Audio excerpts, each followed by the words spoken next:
The collision alarm screamed through the cockpit of the salvage tug Rust Bucket. A sound like a dying bird amplified through a rusted speaker. Mason Hale did not flinch. He did not blink. He simply reached out with a grease-stained hand and silenced the noise. His eyes locked on the holographic projection of the debris field swirling outside his reinforced viewport. Thank you so much. Mason was a man eroded by gravity and bad luck. At 34, he had the face of someone who had seen too many hull breaches and not enough sunsets. His hair was a dark, unruly mess that defied the standard issue flight cap, and his jaw was set in a permanent line of low-grade annoyance. "Hold tight," he said to the empty cockpit. Just a little turbulence. The target was a derelict luxury yacht, the Star of Orion, currently spinning out of control in Sector 4's debris belt.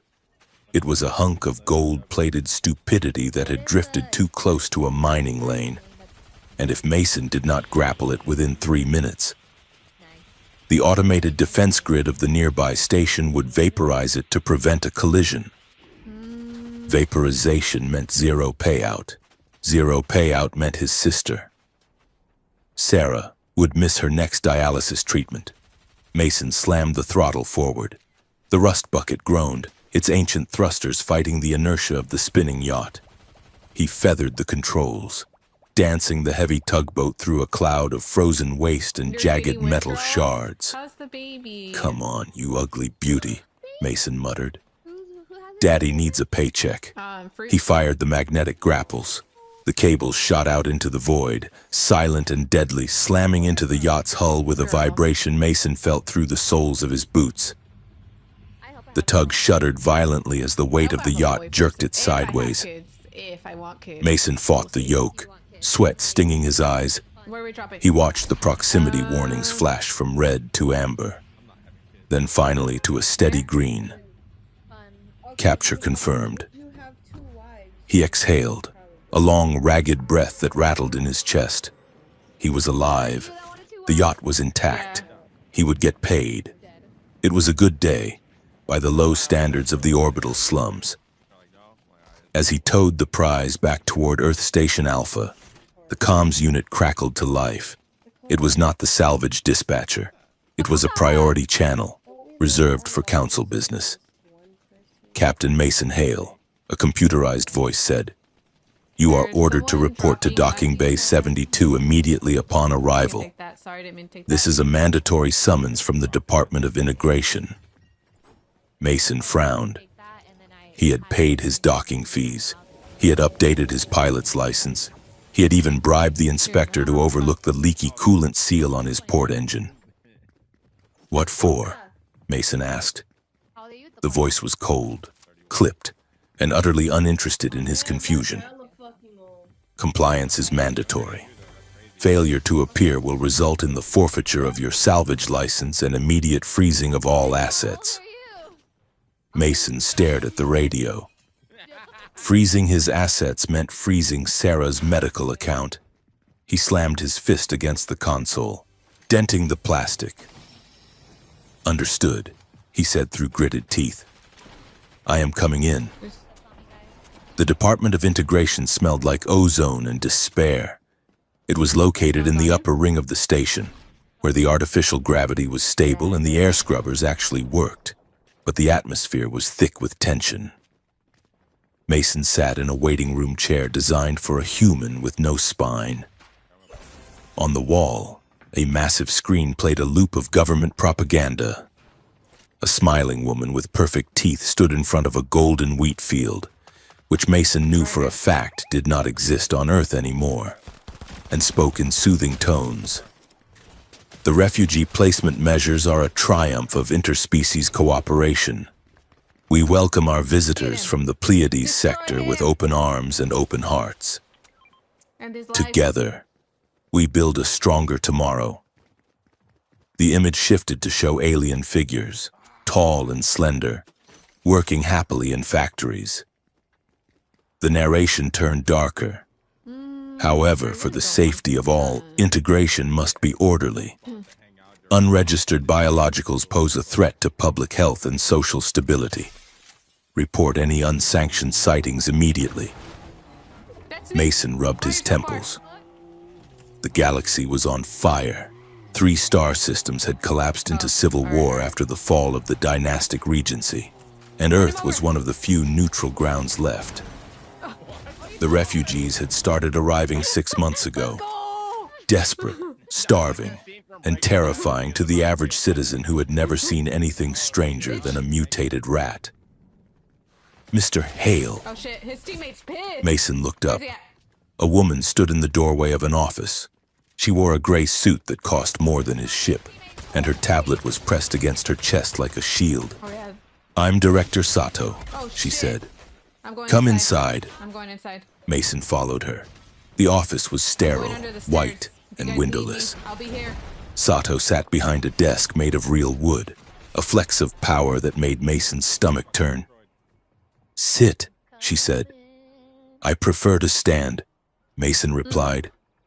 "Why am I You know what I'm here? drinking right now? I have a job to finish."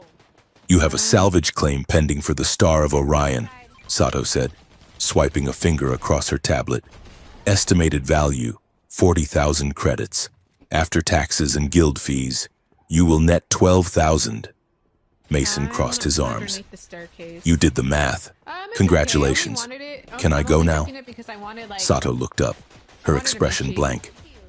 "Your sister, Sarah Hale, could you diagnosed pick me with up over void here, or lung what? syndrome 3 years ago. Her treatment costs 6,000 credits a month. You are 2 months behind. The clinic is scheduled to discharge her into hospice Damn care time, on bro. Friday." Get to work. The room seemed to drop 10 degrees. Mason took a step forward, his hands curling into fists. "If you touch her," he said, Destiny, where his you at? voice low and dangerous, "I will tear this station apart rivet by rivet."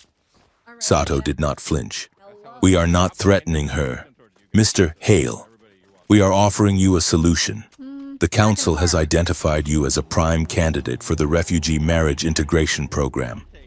Mason blinked. "The what?" Sato tapped the table. "The public is panicked. They see the refugees as monsters. No, we need to humanize them. We are pairing select low-risk refugees with human citizens in civil unions. It is a PR move. You show the galaxy that we can coexist. I actually need to You heal live up. What am I together doing in a myself? Sector 8 apartment. You attend weekly check-ins. You smile for the cameras. And in exchange?" Mason asked. What did you say? "Full debt forgiveness," Sato said. "And Sarah gets transferred to the council medical ward. Top-tier care. Curative gene therapy, not just maintenance. She walks out of there in 6 months, Told you, get in, cured." bitch. No. Mason felt the air leave his lungs. Touch it, bitch. Cured. Sarah could breathe again without a machine. She could go outside. Guys. "What's the catch?" Mason asked. "There is always a catch. Exactly. The catch is you have to be convincing," Sato said. "If you breach the contract, or if the refugee flees due to your negligence, you go to prison for human trafficking, Oh, and wow. Sarah goes So to the street." nice. Mason looked at the contract projected on the desk surface. It was a deal with the devil, written in legalese. But he thought of Sarah, coughing up blood in her tiny bunk, apologizing for being a burden. "Where do I sign?" Mason asked. The intake center was a labyrinth of glass and white tile. Mason walked race. beside Sato, Wait, someone race feeling me. like he Right was here. marching to the gallows. "Her name is Lyra," Sato said as they race me. Go on the approached other a side. secure observation deck. "Her records are sealed for trauma protection. Go on the Do other not side. ask about her past. Do not ask Okay, about okay, the hold on, war. hold on. Let me fix myself. She has been vetted and sanitized." Wait. "Sanitized," Mason repeated. "You make her sound like a surgical tool." We're going the wrong way. "She is a guest of the state," Sato corrected. They reached the door. The wrong way. Sato placed her hand on the scanner, and the glass slid open. I'm jumping off the Inside, cliff. the room was empty except for a single metal table and 2 chairs. Sitting in one of them was the most striking creature Mason had ever seen. There's Lyra somebody was right ahead of me. humanoid, I'm but getting only some just. fucking- Her skin was the color of moonlight on snow, pale and luminous. laced with faint, shimmering silver veins that seemed to pulse with her heartbeat. Right there. Her hair was a cascade of midnight blue, No, falling let's go straight run to him her over. waist. Run him over. But it was her eyes that stopped him, entirely black, like looking into deep space, then with no whites or irises, just an endless, starry void. Ooh, downed him. Let's She wore a fucking gray go. jumpsuit that was 2 sizes too big, making her look small, fragile. As Mason stepped in, she stood up. Her movements were fluid, too graceful for the harsh gravity of the station. Mason noticed her hands. They were trembling. She was looking at a drone hovering in the corner of the room, a standard security bot with a blinking red eye. She stared at it with a terror so raw it made Mason's chest ache. "Lyra," Sato said sharply, "this is your match, Mason Hale." Lyra turned her gaze to Mason. She raised a hand to her throat, where a small metallic disc was embedded in the skin. A translator implant. "Greetings," she said. Her voice was soft, melodic, but the mechanical translation flattened it into a monotone. "I am compliant." Mason let out a breath he didn't know he was holding. He scratched the back of his neck. "Yeah, well," Mason said, "don't worry about being compliant. Just try not to kill me in my sleep, and we'll get along fine." What is happening? Lyra blinked. The silver veins in her neck pulsed. She tapped the translator, frowning slightly. Who's hacking? "My heart is a garden of thorns," the translator announced in a deep, romantic baritone. "I pray your slumber is a bed of petals, unmarred by my blade of sorrow." Mason stared at her. His face heated up. "What? I didn't say. That wasn't..." Lyra looked horrified. She tapped the device again, harder this time. "I meant, I will not kill you," the translator corrected, returning to the flat robotic voice. Mason let out a short, sharp laugh. It was the absurdity of it. The terrifying alien woman had just accidentally recited poetry because of a cheap government gadget. "Okay," Mason said, a small grin breaking through his cynicism. "Remind me to get that thing tuned up. It's got a dramatic streak." Lyra stared at his smile. She looked confused, as if she had expected him to hit her. Slowly, hesitantly, Did she leave? she lowered her hand. "We are done here," Sato interrupted, checking her watch. "The ceremony is in 2 hours. Get her to the prep room." Mason watched Lyra as Sato barked orders. He saw the way Lyra flinched when the security drone buzzed closer. He saw the way she held herself, spine rigid, chin high, like she was bracing for a blow. So I get it. Sealed records for trauma protection, Sato had said. Mason looked at Sato, then back at Lyra. That was a lie. You didn't seal records to protect the victim. You sealed them to hide the crime, or to control the asset. "Come on," Mason said to Lyra, his voice softer than before. "Let's get you out of here." The apartment was technically an upgrade. It was in Sector 8, the civilian integration zone. It had 2 bedrooms, a kitchenette that didn't smell like mold, and a viewport that looked out at the stars instead of a ventilation shaft. Honestly, I do have ramen. But as Mason keyed the door lock and stepped inside, he felt the weight of the surveillance. There were cameras in the hallway, cameras in the living room. Even the smoke detector looked suspicious.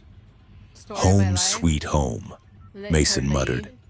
Lyra stepped inside, her eyes scanning the room. Bugs, are you drinking with me? She moved along the walls, touching the surfaces lightly with her fingertips. She avoided the center of the room, sticking to the shadows. "Are you hungry?" Mason asked. Oh my God, He went to the kitchenette and opened a sealed container he had brought from the tug. Real food, not the nutrient paste the council dispensed. It was a simple protein wrap with actual lettuce and synthetic chicken that tasted close to the real thing. He held it out to her. Lyra looked at the food, then at his face. She hesitated. "It is not poisoned," Mason said. "I promise." She took it. Her fingers brushed his, and her skin was cool, dry. She lifted the wrap to her nose, sniffing it suspiciously. Then she took a small bite. Her eyes widened. The black void of her gaze seemed to shimmer. For a second, the tension in her shoulders collapsed. She closed her eyes and chewed slowly, a small, genuine smile touching her lips. It was a look of pure sensory memory, like she was recalling a time when eating wasn't just about survival. "It tastes like sunlight," the translator said. Mason leaned against the counter, watching her. Good description. Better than processed algae, They don't see me, which is what it usually tastes I like. just have a shotgun. And Lyra finished the bite and looked at him. All right. I can't use this "I shotgun. have Take the conditions," shotgun away from me. she said. Mason raised an eyebrow. "Oh, I thought you were compliant." "I will follow the laws," Lyra said, her voice steady. "But I will not submit to medical scans. I will not give interviews to the press. And I will not attend public gatherings beyond what is contractually required." Yeah, bitch. Give me your shit. Mason frowned. I'm The hiding. medical Oh scan my thing God. was weird. Everyone I'm got hiding. scanned. I'm It was how hiding in they the trash tracked can. diseases in the Oh my station. God. I don't give a fuck. "Why?" Mason asked. "You got something to hide? A contagious space I killed flu?" him and now I'm hiding. Fuck this Lyra's guy. chin went up. "That is my condition." I'm Mason pushing you, sighed. Dakota. I'll He save looked at you. her I'll wrists as she revenge you. crossed her arms. The sleeves of her jumpsuit rode up slightly, and he saw them, missed every dark. shot. Purple bands of bruising encircling her delicate wrists. They were perfectly symmetrical, restraint Pick 'em up. cuffs. She had been tied up, recently, and for a long time. He looked up at her face. He saw the defiance in her eyes, masking a terrified vulnerability. "Fine," Mason said. "No scans, no interviews. I hate reporters anyway." Lyra nodded, relieved. She adjusted the collar of her jumpsuit, and for a split second, the fabric slipped. Mason saw it, just below her left collarbone. A mark, burned into the silver-veined skin. It looked like a crest, a complex geometric design of interlocking circles and a spear. It was faint, scarred over, but distinct. Lyra saw his gaze and yanked the collar up instantly. Her hand flew to the spot, covering it. Her eyes went sharp, panicked. Mason looked away, pretending he hadn't seen anything. He grabbed a bottle of water from the fridge. "Bathroom is on the left," he said casually. "You can take the big bedroom." I snore like a thruster engine anyway. The wedding was a farce. It was held in the council atrium, a massive hall filled with synthetic flowers and floating camera drones.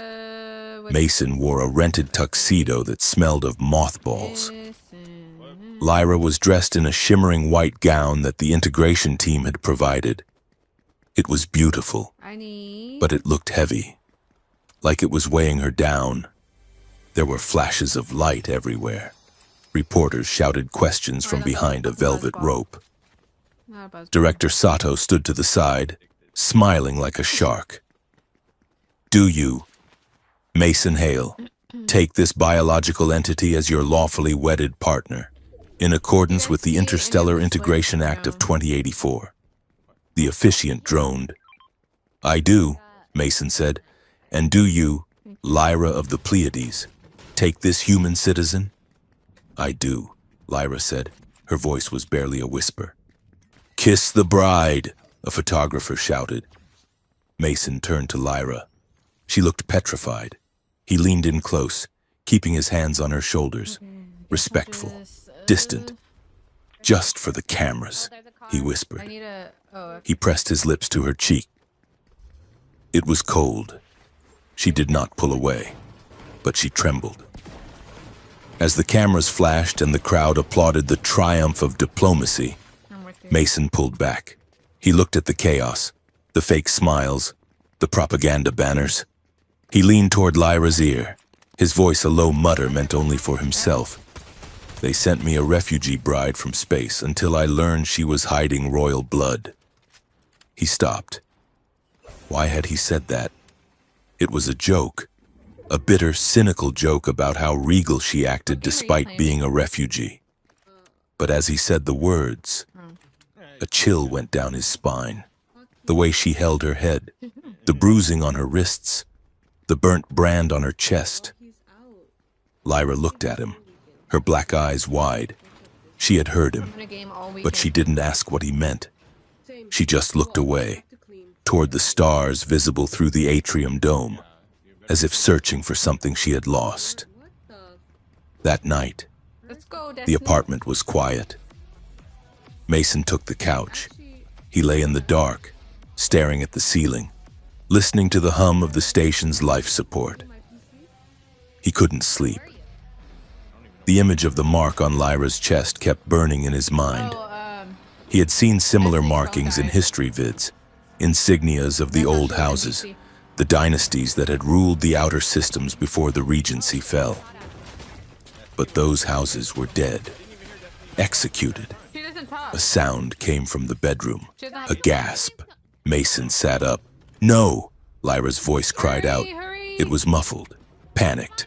He got up and walked to the bedroom door. It was open a crack. Lyra was thrashing in the bed. She was tangled in the sheets, sweat glistening on her silver skin. He plays for the Raiders, Becca. "My lord," she screamed. "No, take me instead."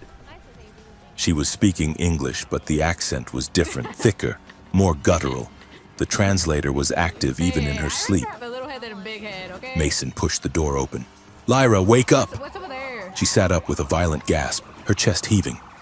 She looked at Mason, her eyes wild, not seeing him. "Forgive me, Highborn," she whispered.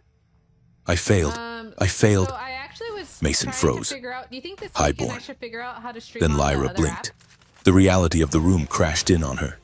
She clamped her hand over her mouth, her eyes widening in horror. Top. She realized what she had said. I want to stream on Mason both stood there, at the same time. his hand on the doorframe. Yeah. "You were dreaming," he said, keeping his voice neutral. Lyra nodded slowly. For what? Or for YouTube? She lowered her hand. "Just a dream. The war. It lingers." Yeah, Mason didn't push. He nodded. "Go back to sleep." He turned to leave, but a movement by the window caught his eye. Outside, in the darkness of the station's exterior, a small red light blinked. It was a drone, not a standard security drone. You can't park here, sir. This was a micro-drone, a sleek, black listening device plastered against the viewport glass. Mason walked over to the window. He tapped the glass. The drone didn't move. It wasn't malfunctioning. It was recording. He looked back at Lyra. Drive-by. She was watching him, hugging her knees Hey, to I her know chest. you. Who is this guy? Who "Is this it girl? them?" she asked. "The council?" Mason asked. She didn't answer. Mason closed the blinds. He realized then that Sato hadn't just given him an apartment. She had given him a cell. A nice cell with a view, but a cell nonetheless. And his cellmate wasn't just a refugee.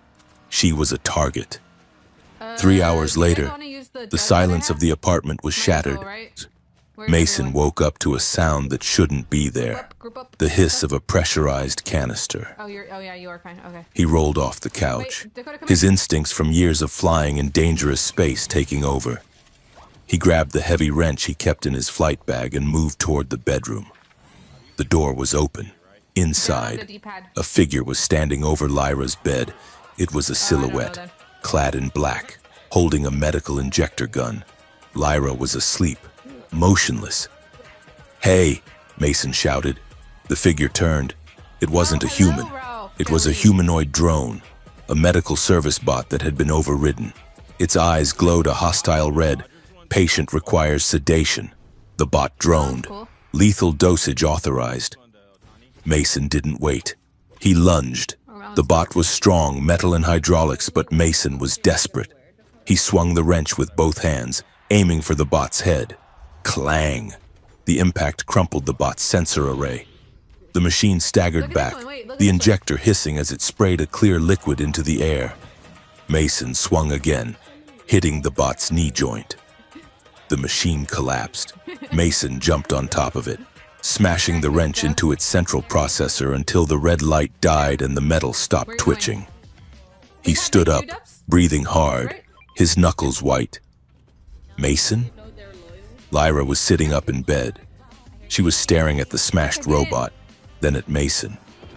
She looked at the injector gun lying on the floor, the puddle of lethal sedative soaking into the rug. She looked up at him. For the first time, the mask of the compliant refugee was gone. The fear was gone. In its place was a look of profound shock. You stopped it, she whispered. Yeah, Mason panted, dropping the wrench. I told you, I don't break contracts. Lyra looked at the wrecked machine, then back to Mason's face. Her black eyes searched his, looking for deceit, for an angle. She found none.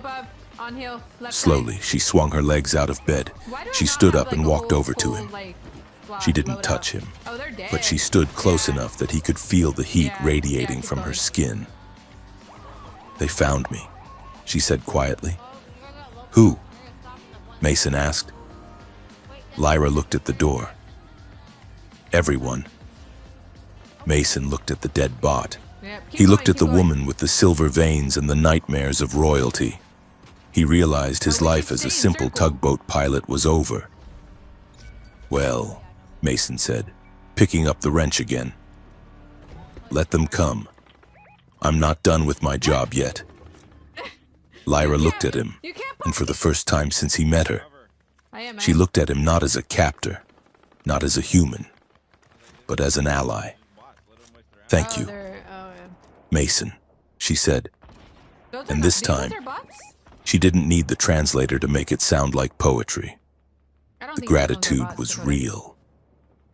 Mason nodded. Get dressed, Lyra. I have a feeling we're not going to get much sleep tonight. The head of the medical droid hit the desk with a heavy, wet thud, leaking hydraulic fluid onto the pristine white surface. It was a brutal, ugly object. Its sensory array smashed inward where Mason had introduced it to a pipe wrench. Director Sato did not flinch. She looked at the destroyed machinery, then up at Mason. Her expression one of mild disappointment, as if he were a pet that had tracked mud onto the carpet. It malfunctioned, Sato said. Malfunctioned? Mason repeated.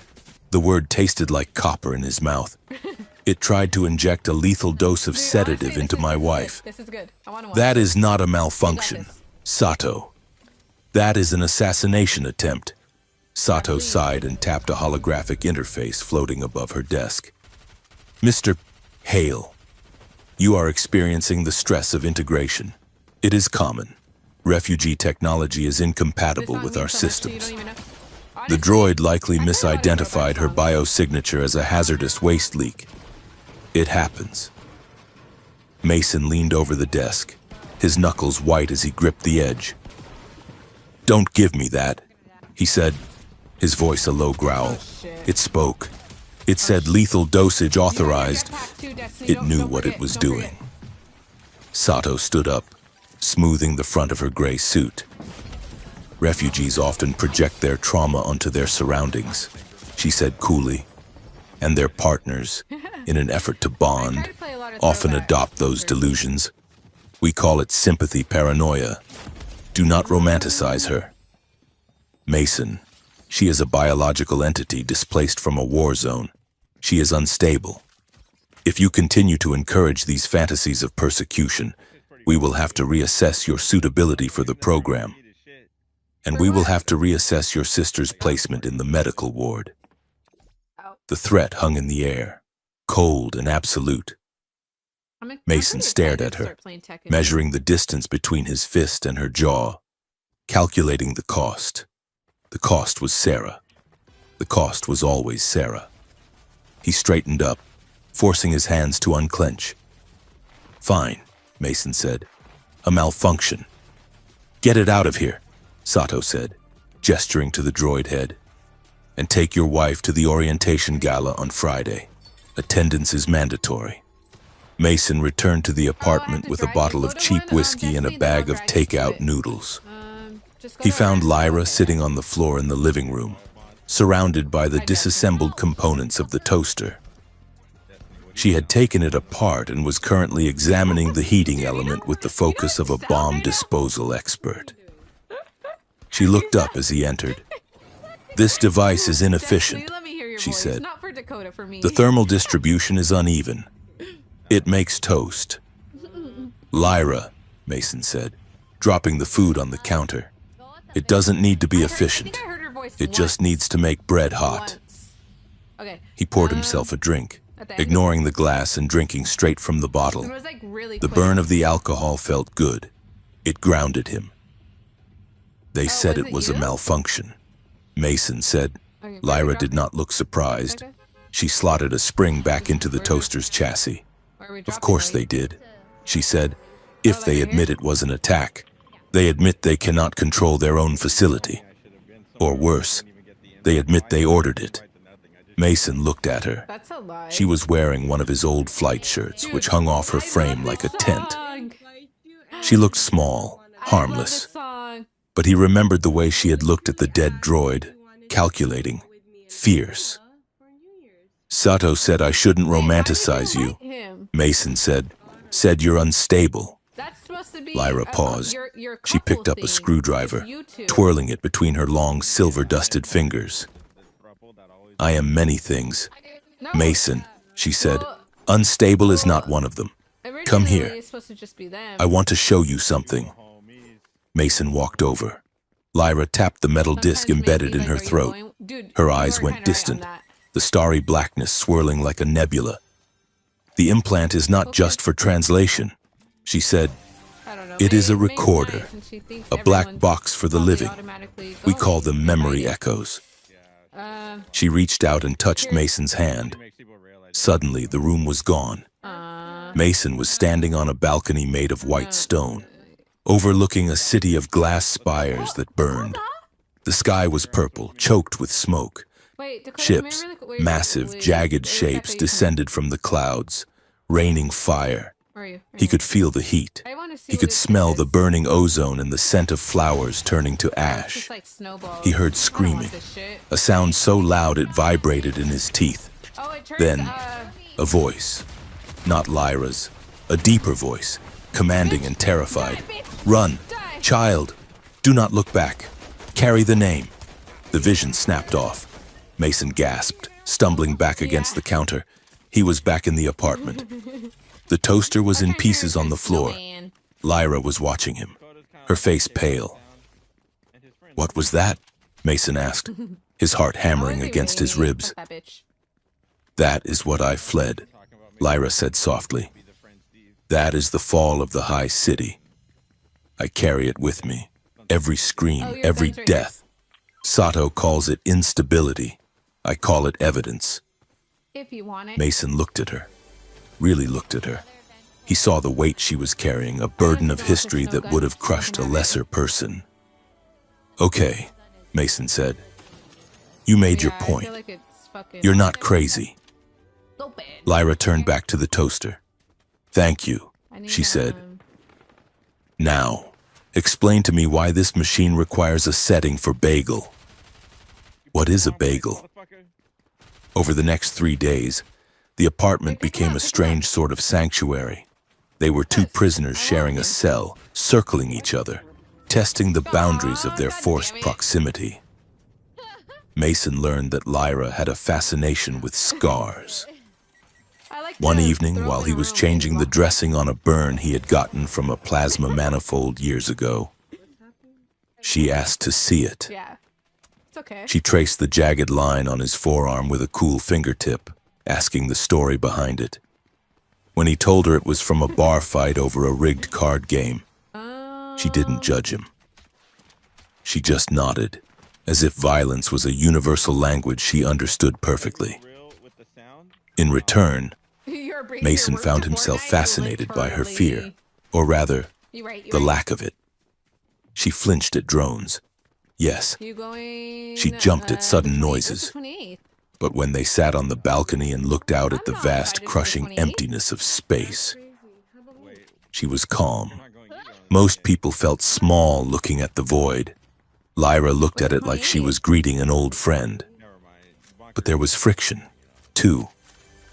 Cultural friction. Lyra had decided that if she was to survive on Earth, she needed to understand human mating rituals. Her method of research was watching 20th century romantic comedies on the apartment's holovision. One night, Mason was washing dishes while Lyra sat on the couch, engrossed in a film about a woman running a bakery and falling in love with a prince in disguise. Ooh. Mason, Lyra said, not looking away from the Do I screen. want this or no? Yeah? I'll take. Actually, I'll Does the take it. consumption of Can't have it. sweetened dough always precede reproductive activities in your culture? Mason choked on his own spit. He coughed, wiping his hands on a towel. What? No. Why? Lyra gestured at the screen. The male offered her a pastry. Now they are interlocking mouths. I'm broke. It seems to be a transactional exchange. It's a donut, Lyra, Mason said, laughing. And it's not transactional. It's flirting. Flirting. Lyra tested the word. To Dakota. She stood up and walked into the kitchen. She picked up a sponge from the sink, a wet, soapy, yellow sponge, and held it out to Mason with intense seriousness. What'd you say? You complete me, she said. Mason stared at the sponge. Yeah. He stared at her solemn face. Then he exploded into laughter. He laughed until his sides hurt, until he had to lean against the counter to stay upright. Lyra blinked, confusion rippling across her features. Was the delivery incorrect? She asked. What are you doing over here? The female in the film achieved a high success rate with that phrase. Mason wiped a tear from his eye. What? Ooh. Lyra, Cool. you just offered me a dirty sponge and told me I complete Wait you. a minute. It's... The timing was a Yeah, little you don't off. have to. It's only if Lyra you looked want at the to. sponge, But there is gonna then be a at lot more Mason. people there, so I feel A small, like tentative it'd be pretty smile cool touched her 'cause lips. there's probably gonna be hella But shit. you are laughing, What's the minimum she for said. that? Yeah, Mason said, his chest feeling lighter than it had in years. Yeah, I'm laughing. Then perhaps the attempt was not a total failure, she said. For a moment, the air between them shifted. The humor faded into something softer, something warmer. Mason looked at her, at the way the light caught the silver in her I'm skin, interested to see how and it felt goes. a Are you almost sudden, done with yours? dangerous pull. He wanted to reach out. He We all wanted to just get touch the fucking mark she sliced in kept the hidden head? under her collars, but he didn't. He turned back to the sink. Don't use lines from movies. Lyra, he said, they don't work in real life. The investigation was a dead end, just as Mason had feared.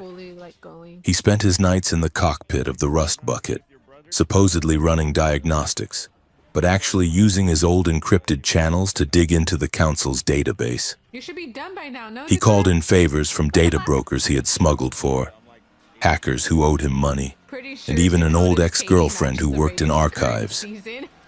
Nothing. Lyra's file, subject 8940, was a black hole. It wasn't just redacted, the data blocks had been scrubbed with a military-grade wipe.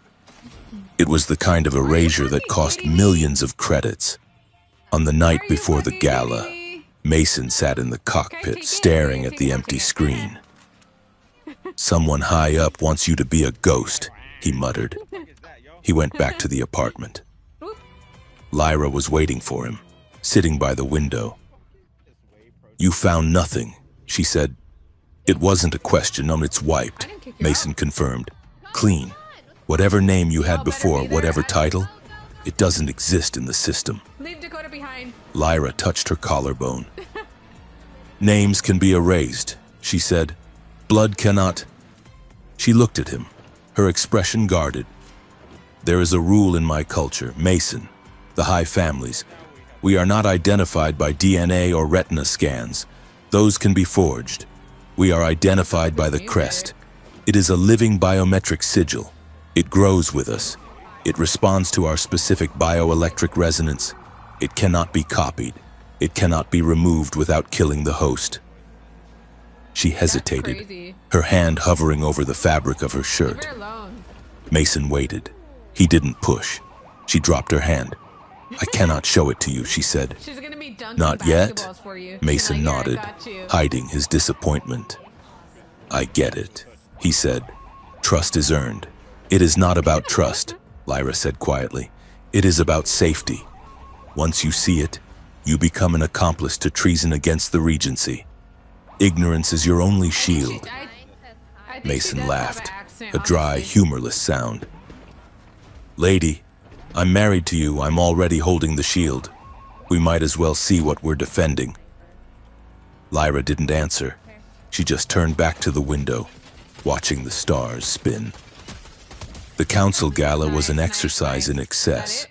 The venue was the observation spire, a glass needle protruding from the top of the station. Give me that. The floor was transparent, offering a vertiginous view of the earth below. Hey, give me that. A brown and blue Give me that marble swirled with storm clouds. Give me back The room my was fucking filled with the legendary elite of the coalition, You fucking- senators in silk suits, corporate warlords in bio armor, fucking gun. and socialites dripping in off-world gems. Mason felt like he was wearing a straitjacket. His tuxedo was tight, I think and he it's kept hot, checking you the fucking- exits. You whore. Lyra, beside him, was a revelation. She wore a gown of deep midnight blue that shimmered like oil on water. Her hair was pulled back in an intricate braid, Dude, I exposing the literally long, swapped it to elegant take my line of her buzzball. I already neck. had it. She stood differently. No, The frightened refugee was gone. In her place was a woman who moved through the crowd like a shark through a reef. They were approached by Senator Vane, a man with a face like a bulldog and a reputation for hating non-humans. Mr. Hale, Vane boomed, holding a glass of champagne. And the bride, charming. Tell me, dear, do you find our gravity tiring? I hear your people are used to lighter burdens. It was a veiled insult, calling her weak. Lyra didn't blink. She smiled, a cool, polite expression that didn't reach her eyes. On the contrary, Senator, Lyra said, her translator rendering her voice smooth and aristocratic. We find gravity to be a useful grounding force. Without it, one tends to drift, much like a politician without a moral compass. Vane blinked. He opened his mouth, then closed it.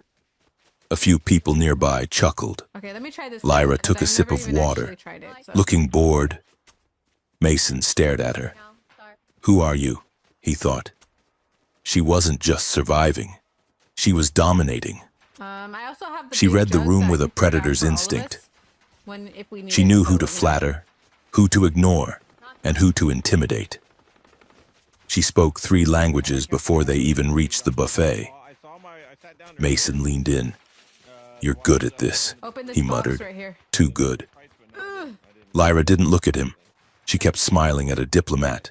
Courts are battlefields. Box. Mason, she Oh, it's whispered, underneath. just with better No, wine. thanks. The orchestra began to play, a swelling synthetic waltz. The lights Is it dimmed, track star? and Okay, change holographic this box. constellations I don't know. bloomed in the air above them. Dance with me, Lyra said. Mason hesitated. I don't dance. You do tonight, she said, taking his hand. She pulled him onto the floor. Mason felt clumsy, stiff. But Lyra guided him. She placed her hand on his I've shoulder, never used this gun her other before. hand Wait, gripping his palm. They moved together. The music swelled. Lyra stepped closer. She Ray pressed her likes this body gun, against and his. you like this. It Oh, wasn't you the good? You tentative brought the closeness of the wedding. This was deliberate. Mason felt her heat. He felt the curve of her waist under Dude, I his like this hand. song too. He looked down at her face, upturned toward his. Her black eyes were wide, reflecting the holographic stars. For a moment, the politics and the danger vanished. There was just the scent of her, something like ozone and rain, and the weight of her in his arms. Mason felt a flare of desire so sharp it terrified him. He realized with a sinking feeling that he wasn't just protecting her anymore. He was falling for her, and that made him vulnerable. That made him usable. Lyra seemed to sense the shift. She leaned up, her lips brushing his ear. Mason, she whispered. Yeah, he breathed. I want this, she said. Her voice trembled slightly. being close to you. I want it. Mason tightened his grip on her waist. But What are you she doing right continued, now? pulling back just an inch to look him in the eye. I need to be the one who chooses the pace. My body, it has not belonged to me for a long time. I need to know that when we touch, it is because I reached for you, not because I was taken. Mason looked at her. He thought of the bruising on her wrists. He thought of the nightmares. He nodded slowly. Deal, he said. I don't touch unless you signal. You drive the ship. Lyra. She smiled, and this time it was real. It was a smile of relief, of gratitude. Teleport or no? Thank you, she whispered. Suddenly, a hand gripped Mason's elbow. He spun around, ready to fight. It was a young man in a waiter's uniform. He looked terrified. He shoved a tray of drinks at Mason. Compliments of the house, sir. Oh, don't come in here. Don't The come in waiter here. squeaked. Don't come in here. Mason took the tray. No. There was a napkin It's underneath a storm. glass. Go back. Go back. On it, scrawled in hurried ink, were 4 words. They know. Get out. Mason looked up, We know. but the waiter was already disappearing into the crowd. Lyra, Mason said, his voice dropping to a calm, professional tone. We're leaving. Now. What is it? She asked. Yeah, you can get Mason scanned the room. He saw them. 4 men in security uniforms moving through the crowd, not looking at the guests, but scanning faces. They were moving in a pincer formation. Toward them. Assassins, Mason said. Silent suits. He dropped the tray. The glass shattered. So what's good about The sound was gun? like a gunshot in the polite murmur of the gala. Run! Mason yelled.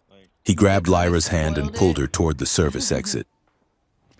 The 4 men drew weapons, stun batons crackling with lethal voltage. They abandoned stealth and broke into a run. There's people right here too. Ahead of Stop us. them, Senator Vane shouted. They're attacking the guests. Mason kicked the service door open. They sprinted into the Oh, kitchen, yeah, go dodging towards, surprised middle. chefs and flying pots. They burst out into the Come here, maintenance by circle. corridor, a narrow gray tunnel filled with pipes and steam. This way, Mason shouted, leading her toward the freight elevators. A drone dropped from the ceiling in front of them, red eye glowing. It Yeah, charged we can its get weapon. high ground. Mason didn't have a wrench this time. He shoved Lyra behind him, bracing for the hit. But Lyra didn't hide. She stepped out from behind him. Someone She you- looked at the drone. Okay, never She took a breath, expanding her chest. Then she spoke. It wasn't English. It wasn't any language Mason had ever heard. It was a sound like grinding metal and singing glass, a harmonic resonance that vibrated in his bones. It was a command, a royal imperative spoken in the tongue of a going dead towards circle, empire. yeah. Kala tor vis kal. The lights in the corridor exploded. The drone fell out of the air. Dead. The electronic locks on the doors clicked and whirred open. The entire security grid of the observation spire flickered and died for 10 glorious seconds. Mason stared at her, his mouth open. Did you just shout the building into submission? He asked. I'm by you guys. Lyra sagged against the wall, looking exhausted. Root access. She gasped. Old codes. Run. Mason. They made it to the lower docks. Panting, sweating, their finery ruined. Mason led her to Bay 72. The rust bucket was there, ugly and beautiful. But the bay wasn't empty.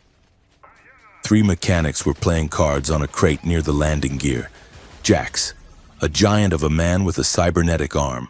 Ryla, a woman with grease permanently etched into her skin. And Sparky, a kid who was a genius with engines. They looked up as Mason and Lyra stumbled Actually in. gonna throw this down. Jax Here, stood up, here, dropping here, his here. cards. Boss, he said, you look like you went 12 rounds with a trash compactor. We need to lay low, Mason said, checking the door behind them. Now. Ryla looked at Lyra. She took in the ruined gown, the silver skin, the black eyes. Who's the starry-eyed princess? Ryla asked. wiping her hands on a rag. Mason took a breath. He looked at Lyra. She was trembling, make sure you're in circle, adrenaline crashing. "This is Lyra," Mason said. on me. "My wife?" The wrench in Sparky's hand hit the floor with a loud clang. Fuck. Another Jax's person. I jaw downed the other dropped. guy. He's dead, but there's "Your another one. wife?" Jax said. "Since when?" "Since Tuesday," Mason said. "Look, Above I'll you, explain back there. later. Yeah, right here. Just lock the bay. Kill the transponder. We're dark." The mechanics didn't Careful, ask it's just questions. Dakota. They He's moved. above you. The heavy blast doors slammed shut, sealing them in, safe in the mess hall of the rust bucket. I'm distracting Lyra him. sat on a He's crate, healing, he's healing. That's what he's shivering. doing. Mason threw a blanket over her Yeah, keep shoulders. getting him. Oh shit, I'm going "You over. okay?" he asked. Lyra nodded, but she didn't look okay. She looked like she was about to shatter. She reached up and unzipped the back of her dress. Behind you. I'm behind She you. let the fabric pool around her waist, revealing a simple camisole underneath.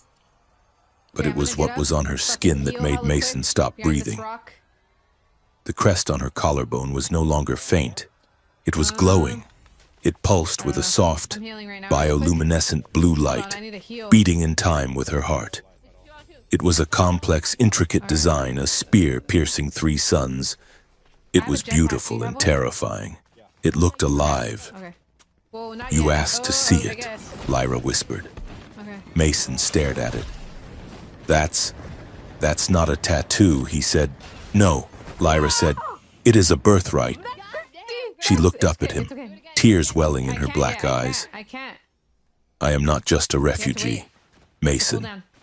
My name is Lyra Valorian. I am the daughter of the Sun King. I am the last direct heir to the Regency throne." Mason felt the floor drop out from under him. It's okay. I'm fine right now. The Regency, the empire that had ruled 3 systems for 1,000 years. The family that had been massacred in the Civil War.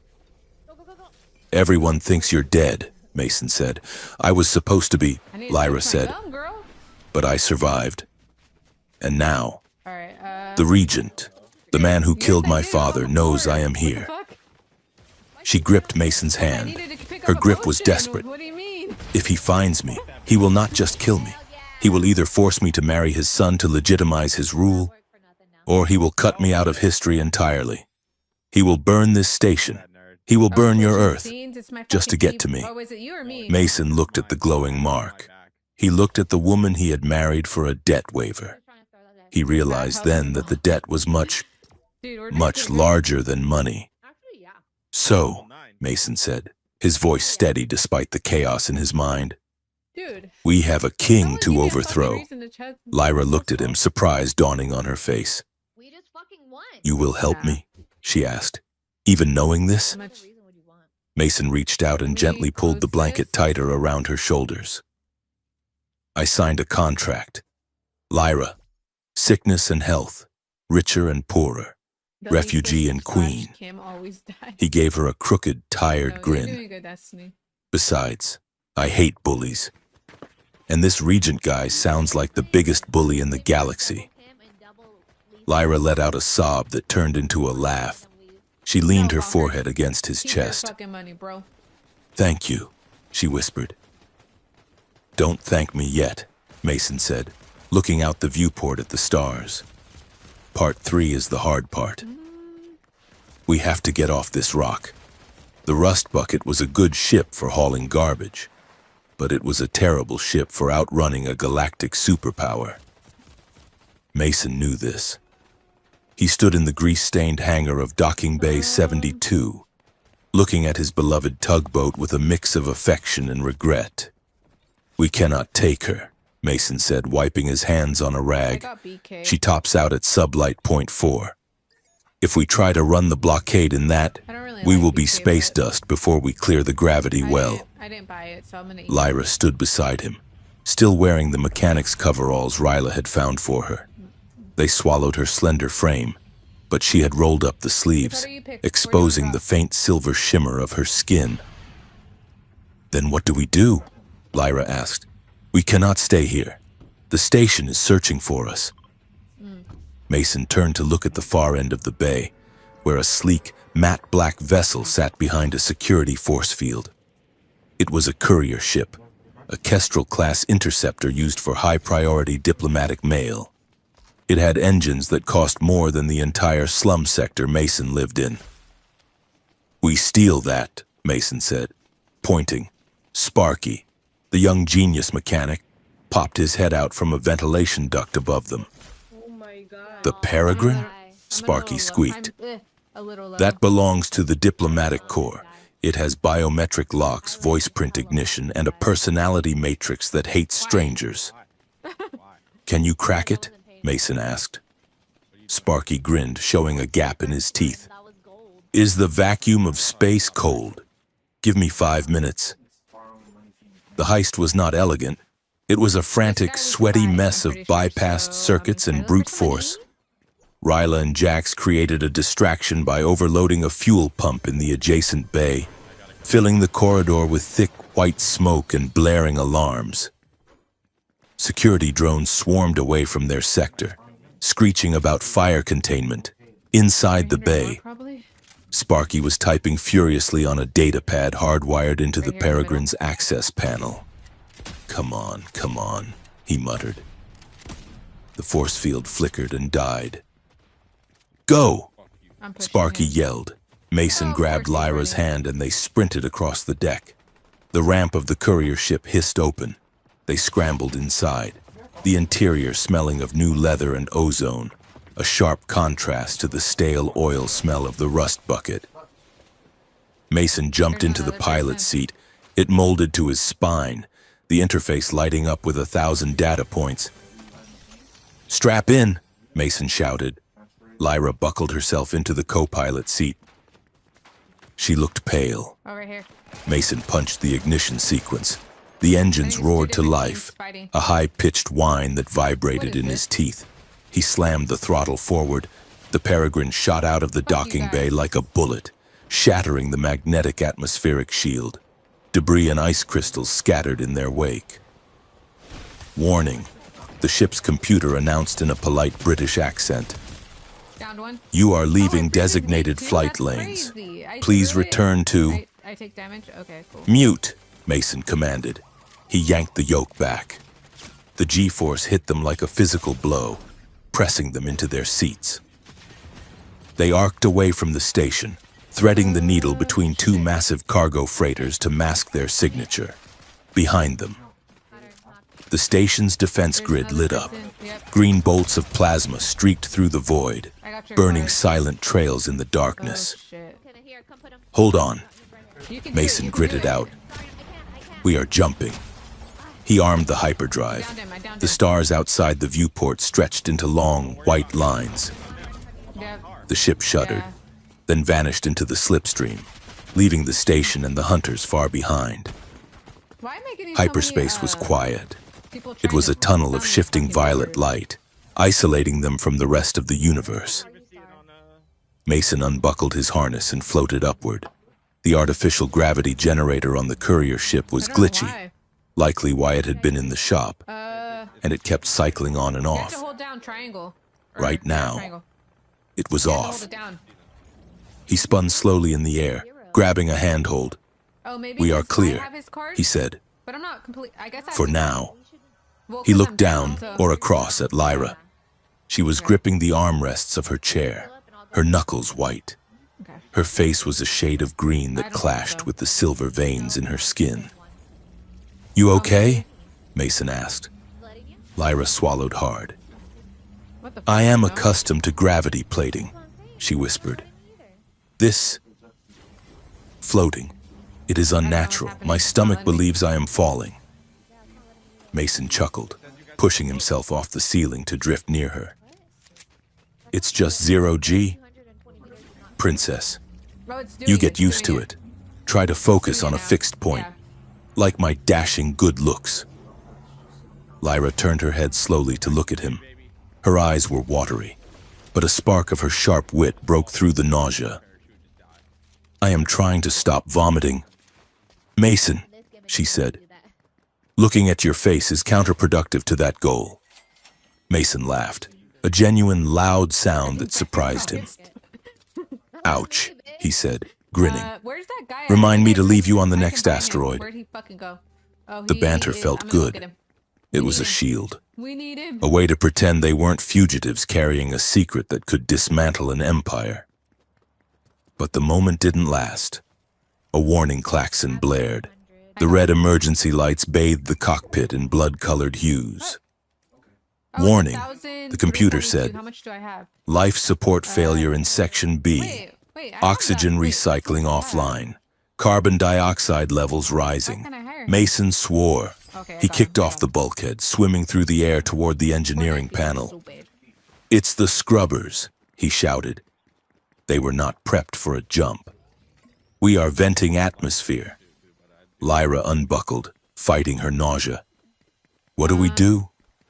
Mason grabbed a yellow emergency kit from the wall.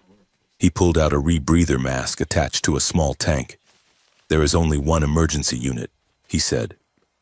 "The ship thinks there is only one pilot." Yeah, the mic is He shoved the sensitive. mask into Lyra's hands to put it on. Lyra stared at it, then at him. "No," she said. Me. "We share. There is not enough." "We share," she commanded, her voice cracking with that royal authority she usually kept hidden. Mason didn't argue. The air was already getting What do you thin, mean, Destiny? hot. You have to move towards circle. He What took do a you breath fucking from the mean, mask bro? and passed it to her. They huddled together in the cramped engineering crawl You're gonna stay in space, fucking floating in outside zero circle or G, what? passing the plastic cup back and forth. The rhythm was intimate, forced by survival. Breath, pass, breath, pass. Mason watched her. In the red light, her eyes were enormous, endless voids. She gripped the front of his flight suit with her There's free hella fucking hand, shit here. anchoring There's a herself fucking against war. him. It was a grip of absolute terror and absolute trust. He could feel her heartbeat against his chest. It was fast, fluttering like a trapped bird. "I have it," Oh, Mason I said, have two his purple voice ones. muffled. I don't need this He one. keyed a command into the manual override, bypassing the faulty sensor. The hiss of fresh oxygen filled the small space. The gravity kicked back on with a lurch, dropping them both to the deck plating. They landed in a tangle of limbs, Mason on his back, Lyra on top of him. The mask clattered away. For a moment, neither of them moved. They lay there, chests heaving, breathing the sweet recycled air. Lyra's hair had fallen out of its tie, curtaining them from the rest of the ship. "You are heavy," Mason wheezed, trying to lighten the mood. Lyra didn't laugh. She lifted her head, looking down at him. Her hand was still clutching his shirt, twisting the fabric. "We are alive," move. she whispered. "Yeah," Hello, Mason Brittany. said, looking at her lips. "We are." He wanted to kiss her. The urge was so strong it was physical, an ache in his chest that had nothing to do with oxygen deprivation. But he remembered the gala. "I need to be the one who chooses." He didn't move. He let his hands rest on the floor beside him, palms open, She's just playing. showing her he wasn't taking anything she didn't give.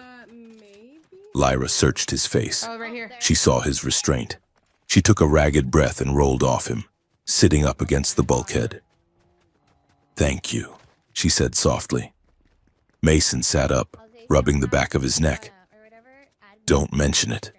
Just try not to insult my face next time I save your life." Do you want to push it? The coordinates Lyra provided led them to the Cygnus Drift, a region of space known for shipwrecks and ghosts.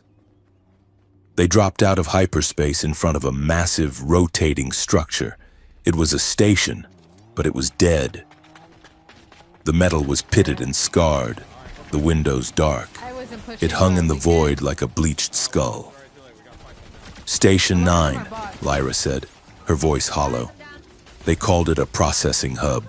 Mason scanned the sensors. No life signs, no power, just a cold tomb. Oh, shit, "This is I where got the fucking- refugees were brought?" Mason asked. "This is where they disappeared," Lyra corrected. Shit. They docked the Peregrine at a manual airlock. Mason donned a vac suit, and Lyra put on a rebreather. They moved into the station, their flashlights cutting beams through the suspended dust. It was a graveyard.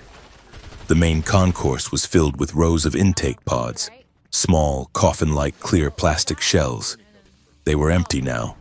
Some cracked open, others sealed shut with dark stains on the inside.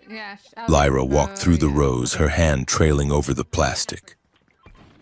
She was trembling. Mason kept his weapon raised, scanning the shadows. The silence was heavy, oppressive. It felt like the air itself was holding its breath. Suddenly, Lyra gasped. She fell to her knees, clutching her head. Lyra! Mason was at her side instantly, and she wasn't seeing him. Her eyes were wide and staring at nothing. The memory echoes were overwhelming her. "Get in line!" she screamed, but it wasn't her voice. It was a mimicry of a guard's shout. "Move! If you want water, you move!" She scrambled back, pushing away an invisible attacker. "No, my brother, do not take him!" Mason grabbed her shoulders. "Lyra. Lyra, it's not real. You're here. You're with Mason." She blinked, the present crashing back in. She looked at the empty station, then at Mason's worried face. She took a shuddering breath. "They sold them," she whispered. "They didn't settle them. They sold them." She stood up, shaky but determined. She led him toward the station's administrative core. Mason hacked the door. Inside, the office was frozen in time. A half-drunk cup of coffee, now dried to black crust, sat on a desk. Mason accessed the terminal. It was old tech, but the drive was intact. He pulled up the manifest. "Holy hell," he muttered. The screen scrolled with thousands of names. Beside each name was a transaction code and a buyer. Mining Colony Beta 4, Biolab 7, Private Security Battalion. "They weren't refugees," Mason said, reading the data. "They were inventory, shell contracts. They sold them to private corporations for forced labor and experimentation." I died. He looked at the bottom of the ledger. The authorizing signature was a digital key from the Earth Coalition Council. "There it is," Mason said grimly. "Proof." The council knew. They were profiting from it. Suddenly, the red alert lights in the office flared to life. Unauthorized access detected. A mechanical voice boomed. Sterilization protocol initiated. Turrets dropped from the ceiling panels. "Run!" Mason yelled. He grabbed the data drive and shoved Lyra toward the door. A hail of laser fire chewed up the desk where they had been standing a second ago. They sprinted into the corridor. The station was waking up, and it was angry. Blast doors began to slide shut, sealing off sections. "We need to get to the hangar," Mason shouted over the roar of klaxons. They rounded a corner and skidded to a halt. A massive blast door was sealed shut, blocking their path to the airlock. The control panel was dead, sparks showering from a severed conduit. "It's locked down!" Mason yelled, firing his blaster at a pursuing security drone. "We're trapped!" Lyra looked at the door. It was old, High Republic tech, repurposed by the traffickers. She saw a symbol etched into the metal, a stylized sun. "Cover me," she said. "What?" Mason fired again. "Cover me!" Lyra ran to the door. She didn't look for a keypad. She pulled a small knife from her belt, one she had swiped from the Peregrine's survival kit, and sliced her palm. "Lyra!" Mason screamed, ducking behind a crate as plasma fire scorched the wall above him. Lyra pressed her bleeding hand against the center of the door. "Blood of the sun. Hear the command," she shouted in her native tongue. "Open." The blood didn't drip. It sizzled, sinking into the metal like water into a sponge. The ancient biotech woke up. The symbol on the door glowed a furious red. The genetic cryptography recognized the source code, royal DNA. The heavy door groaned and split open. "Go!" Lyra yelled. They dove through the opening just as the corridor behind them was engulfed in cleaning fire from the sterilization vents. They scrambled into the airlock, sealing the inner door. Mason hit the cycle button. He slumped against the wall. breathing hard. He looked at Lyra. She was wrapping a bandage around her hand, her face set in a grim line. That was... Mason started struggling for words. That was not standard hacking. Throne tech, Lyra said, tightening the bandage with her teeth. It responds to the bloodline. It was designed to protect us. The traffickers must have used scavenged parts to build this place. Mason looked at her. She was fierce, bloody, and magnificent. The adrenaline was still coursing through his veins, making his hands shake. They stood up. The space in the airlock was small. They were inches apart. Mason looked into her eyes, seeing the fear she had conquered, the power she held back. "You are incredible," he breathed. Lyra looked at him. Her chest was heaving. The adrenaline wasn't just fear anymore, it was something else. She stepped forward, and she didn't ask. She didn't hesitate. She grabbed the lapels of his flight jacket and pulled him down. She kissed him. It wasn't a movie kiss. It was hungry, messy, and desperate. It tasted of recycled air and copper. It was acclaiming. Mason froze for a split second. Then his restraint snapped. He wrapped his arms around her, pulling her flush against him. He kissed her back with everything he had been holding in. The fear of losing her, the anger at the universe, the desire that had been building since the gala. For a moment, there was nothing but the heat of her, the softness of her lips, the hard line of her body against his. Then, Mason stopped. He pulled back, breathing raggedly. His hands were still on her waist, but he created space between them. Lyra looked at him, her lips swollen, her eyes confused. "Why?" she whispered. "Do you not?" "I do," Mason said roughly. "God, I do. But you said you needed control. You said the pace had to be yours." "I initiated it," Lyra said. "I know," Mason said. "But you're running on adrenaline and trauma. I don't want you to look back at this and feel like it was just another reaction to danger. I want it to be a choice you make when the world isn't trying to kill us." Lyra stared at him. She reached up and touched his face, her fingers tracing the stubble on his jaw. "Carelessness," she murmured, repeating her own fear. "Carelessness isn't love," Mason said, covering her hand with his. "Choices."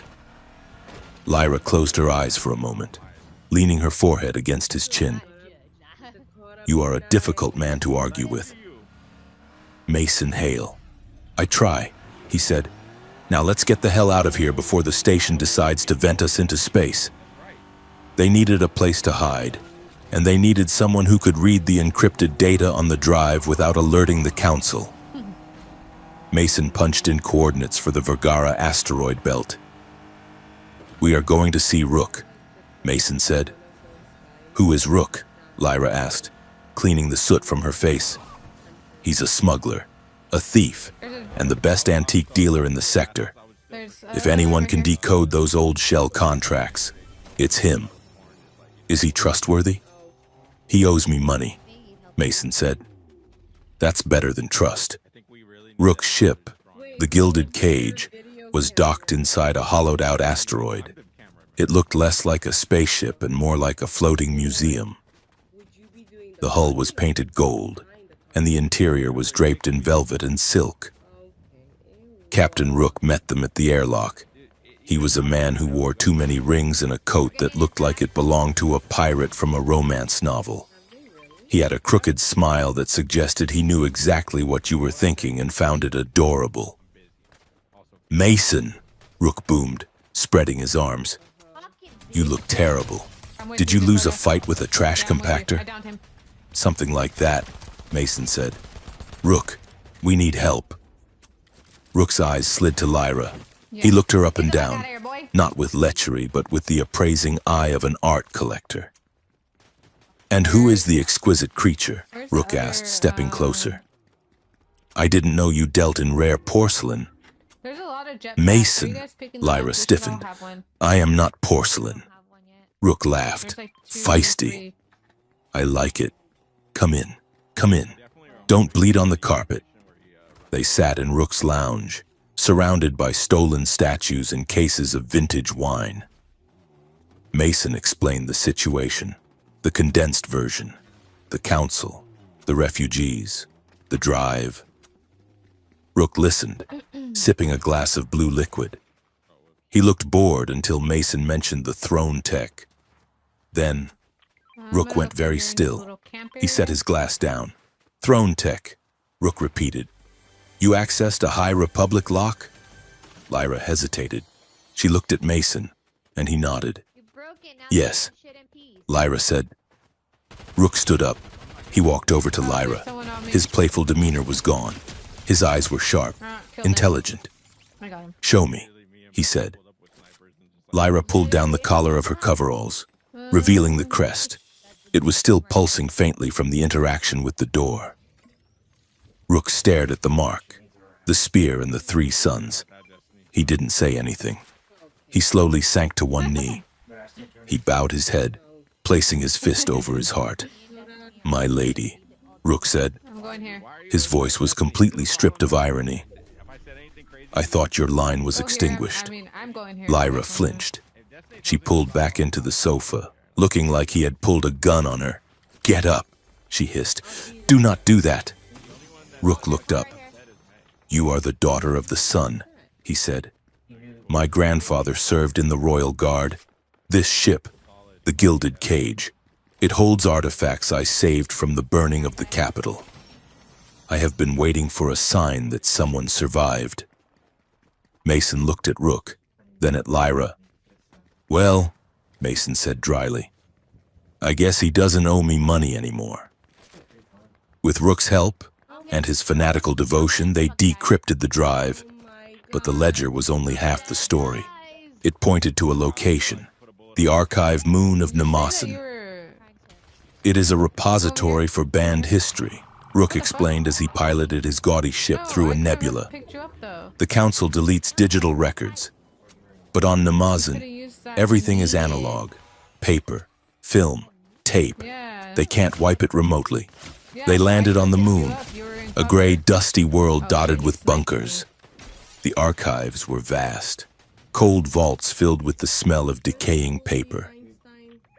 They walked down aisles of metal shelves, looking for the records from the year of the Civil War. They found it. A reel of magnetic tape labeled Treaty Negotiations, Sector 7. Rook set up an old projector. The image flickered onto the wall. It showed Lyra's father, the Sun King, sitting at a table with representatives from Earth's council and the man who was now the regent. The audio crackled. We will not sign, the king said. His voice was calm, firm. The border worlds are not mines to be stripped. They are homes. We will not turn our people into serfs for Earth's economy. Oh my god. The regent spoke next. Then you choose extinction. The council representative, a younger version of a man Mason recognized from the news, nodded. We require the resources, Your Majesty. If you will not provide them, we will recognize a government that will... The tape cut to static. Lyra sat in the dark, tears streaming down her face. They didn't die in a war, she whispered. They were murdered. It was a coup funded by Earth. They killed my family because we wouldn't sell our people into slavery. Mason felt a cold rage settle in his stomach. The refugee crisis wasn't an accident. It was the result of a business deal. Earth destroyed a civilization to get cheap lithium and alien tech. We have everything, Mason said. The ledger, the tape. We can bring them down. Suddenly, a loud chime echoed through the archive. Rook pulled out a data pad. His face went pale. We have a problem, Rook said. He turned the screen toward them. A broadcast was overriding every channel in the sector. It was a picture of Lyra, a high-resolution image from the wedding. Beneath her face, in bold red letters, were the words, Wanted. Royal asset. Escaped biological weapon. Extreme danger. Return for full amnesty and 10 million credits. The hunt is public, Rook said. Every bounty hunter, every desperate captain, every loyalist in the galaxy just got that ping. Lyra looked at her face on the screen. She stood up, wiping the tears from her cheeks. The grief was gone. The fear was gone. Let them come, she said, her voice hard as diamond. They want a queen? I will give them a queen. Mason stood beside her, his hand resting on the grip of his blaster. Part 3 is over, he said. Now the war starts. The gilded cage slid through the debris tail of the comet like a needle through black velvet. Captain Rook flew with a flamboyant sort of precision, dodging ice chunks the size of city blocks while humming a tune that sounded suspiciously like an ancient drinking song. Mason sat in the co-pilot seat, his eyes fixed on the scanner. The sensors were screaming, confused by the dense ionization of the comet's wake. There is nothing here, Mason said. Just ice and dust. Look closer, Rook said, tapping a control that filtered out the static. You are looking for metal. You should be looking for a heartbeat. Mason squinted at the main viewport, deep in the shadow of the comet's nucleus. Something darker than the void began to take shape. It was not angular like a human ship, nor blocky like a freighter. It was curved, organic, and massive. It resembled a sleeping leviathan, its hull shimmering with a dull, iridescent sheen that rippled as if it were breathing. The palace ship Ethelgard, Lyra whispered from behind them. She was standing at the entrance to the cockpit, her hand resting on her throat. Her eyes were wide, reflecting the dark shape on the screen. It is alive? Mason asked, feeling a shiver that had nothing to do with the cockpit's temperature. It is grown, Lyra said. Biocrystalline armor over a skeletal lattice. It bonds with the bloodline. It has been sleeping for 10 years. Rook brought his ship around, aligning with what looked like a mouth on the side of the Leviathan. Hail it, Princess, Rook said, before it decides we are a pathogen and sneezes us into oblivion. Lyra leaned over the comms panel. She did not touch the frequency dial. She simply pressed her palm against the console and spoke, her voice resonating with that strange, harmonic authority Mason had heard in the station. I am Lyra Valorian. I have returned. Open, the massive vessel shuddered.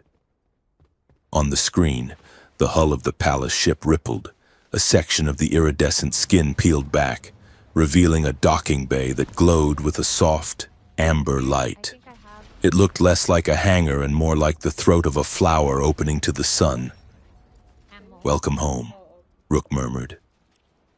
The interior of the Ethelgard was disturbing and beautiful. The air was warm and smelled faintly of ozone and crushed petals. The walls were not cold steel, but a warm, smooth material that yielded slightly to the touch. Light did not come from fixtures, but emanated from the veins running through the ceiling, pulsing in a slow, rhythmic cycle. Mason kept his hand near his blaster. He felt like he was walking inside the belly of a beast. Lyra, however, transformed. As she walked down the long, curving corridor, the ship seemed to reach for her. The floor reshaped itself to meet her steps. Doors melted open before she even reached them. She ran her hand along a wall, and the amber light intensified, following her touch like a loyal dog. It missed you, Mason said. Lyra stopped. She looked at the pulsing vein in the wall. It is lonely, she said softly. It was bred to serve a dynasty, and for 10 years it has drifted in the dark, holding the ghosts of my family. She looked at Mason, and for a moment, the regal mask slipped. He saw a profound, crushing isolation. She was a queen of a graveyard, ruling over empty halls and echoes. It was an elegance born of tragedy. Goddamn. Rook checked his data pad, his expression losing its usual humor. "We have a problem," he said. "What is it?" Mason asked. Goddamn. Rook projected a holographic news feed into the air. The seal of the Earth Coalition Council rotated in the corner. A reporter with a grave face was speaking. "The manhunt continues for Mason Hale, the rogue pilot responsible for the kidnapping of the refugee Lyra. Sources confirm that Hale is a radical sympathizer who has brainwashed the trauma victim, intending to use her as a political pawn against the Regency. The council has authorized lethal force for his capture. We must save this poor woman from her captor." The image shifted to a photo of Mason, a mugshot from his younger, wilder days, next to a picture of Lyra looking fragile and scared during the intake process. Mason let out a bitter laugh. "I am the villain," he said, "and you are the damsel. It is a good narrative. It makes sure no one listens to a word I say." Lyra stared at the image, her hands curled into fists. "They are destroying you," she whispered, "to get to me. They will burn your name, your life, your sister." Mason stepped forward. "Don't go there." Lyra spun around to face him. Her eyes were fierce, wet with tears. "I can end this. Mason, if I surrender, if I tell them you tried to save me, No, Mason said. "They will kill you," Lyra cried, her voice echoing in the living corridor. The walls pulsed faster, reacting to her distress. "And if you surrender, the Regent wins," Mason shouted back. He grabbed her shoulders, ignoring the way the ship's lights flared red in warning. "Listen to me. I am tired of this game. I am tired of systems that chew people up and demand we say thank you. They used me to trap you. Now they are using you to bury me. If you walk out that airlock to save me, you are just proving them right. You are proving that we are just assets to be traded." He shook her gently.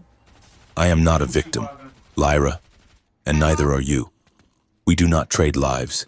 We change the board." Lyra trembled in his grip. She searched his face, looking for the cynicism he used to wear like armor. It was gone. All that was left was a stubborn, reckless resolve. She let out a long, shaky breath. The red light in the walls faded back to a calm amber. "You are a fool, Mason Hale," she whispered. "I have been told," Mason said, releasing her. "Now show me this throne core." The throne core was located in the center of the ship, a spherical chamber where the organic walls met a central pillar of pure white crystal. It was breathtaking. The crystal hummed with energy, casting prisms of light across the room.